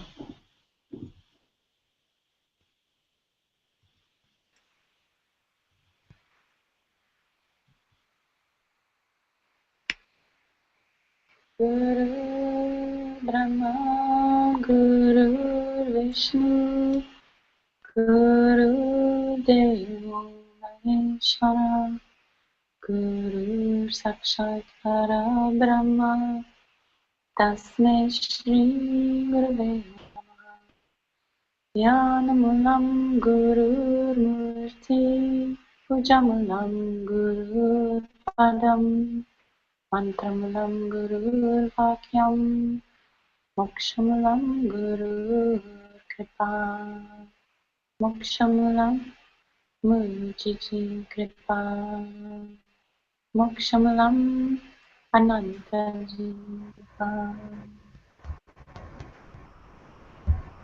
Sarvesham Swastir Bhavatu Sarvesham Sham Purnam Bhavatu Sarvesham Mangalam Bhavatu Sarve Bhavantu Sakina Sarve Santu Niramya sarve patrani pashantu ma kaschit papak bhavet asato ma satkamya tamaso ma jyotirgamya mrityurma amritam gamya. Om Purnamida Purnamidam Purnat Purnamadachyate Purnasya Purnamadaya Purnameva Vashishyate. Om Shanti Shanti Shanti. Brahma Paramastu. Om Shri Satguru Bhagavan Ki Jai. Om Shri Satguru Murji Ki Jai.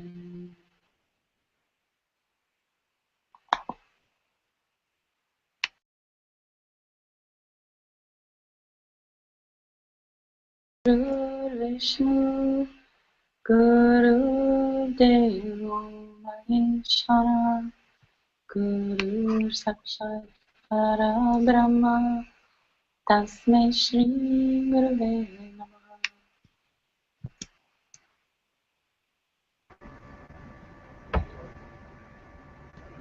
Hello, Father. Hello. How are you? Very good, Andrea. Just wanted to ask you, is it the work that is keeping me away from the regular satsang, or is it again a choice? Because the work has been too much, getting too busy, traveling a lot, kind of missing this, having a strong urge to be part of it again. So somehow been managing to get into it the last minute, but kind of missing it in my heart. Please keep me there where I actually fit the best. It can be like this. It's okay. Sometimes work can come. That's why I see even with Rishikesh, I would love to be there the whole season, but then there's this back and forth because there's work, there's children, there's various things. It can be like that. As long as I'm in your heart, then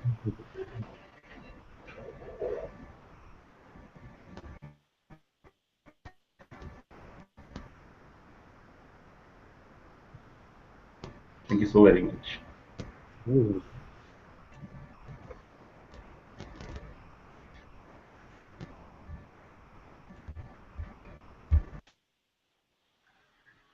Thank you all so much for being in Satsang today. Satguru Shri Muji Ji ki Jai. Jay. Jai. Ananta ji ki jai. Jay. Jai.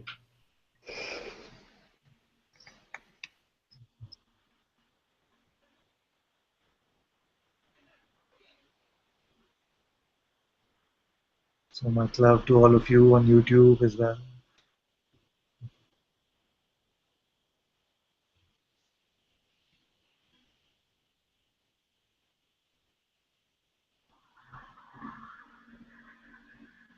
Okay, my dear Bhagwati ji, we can turn the broadcast off now. So,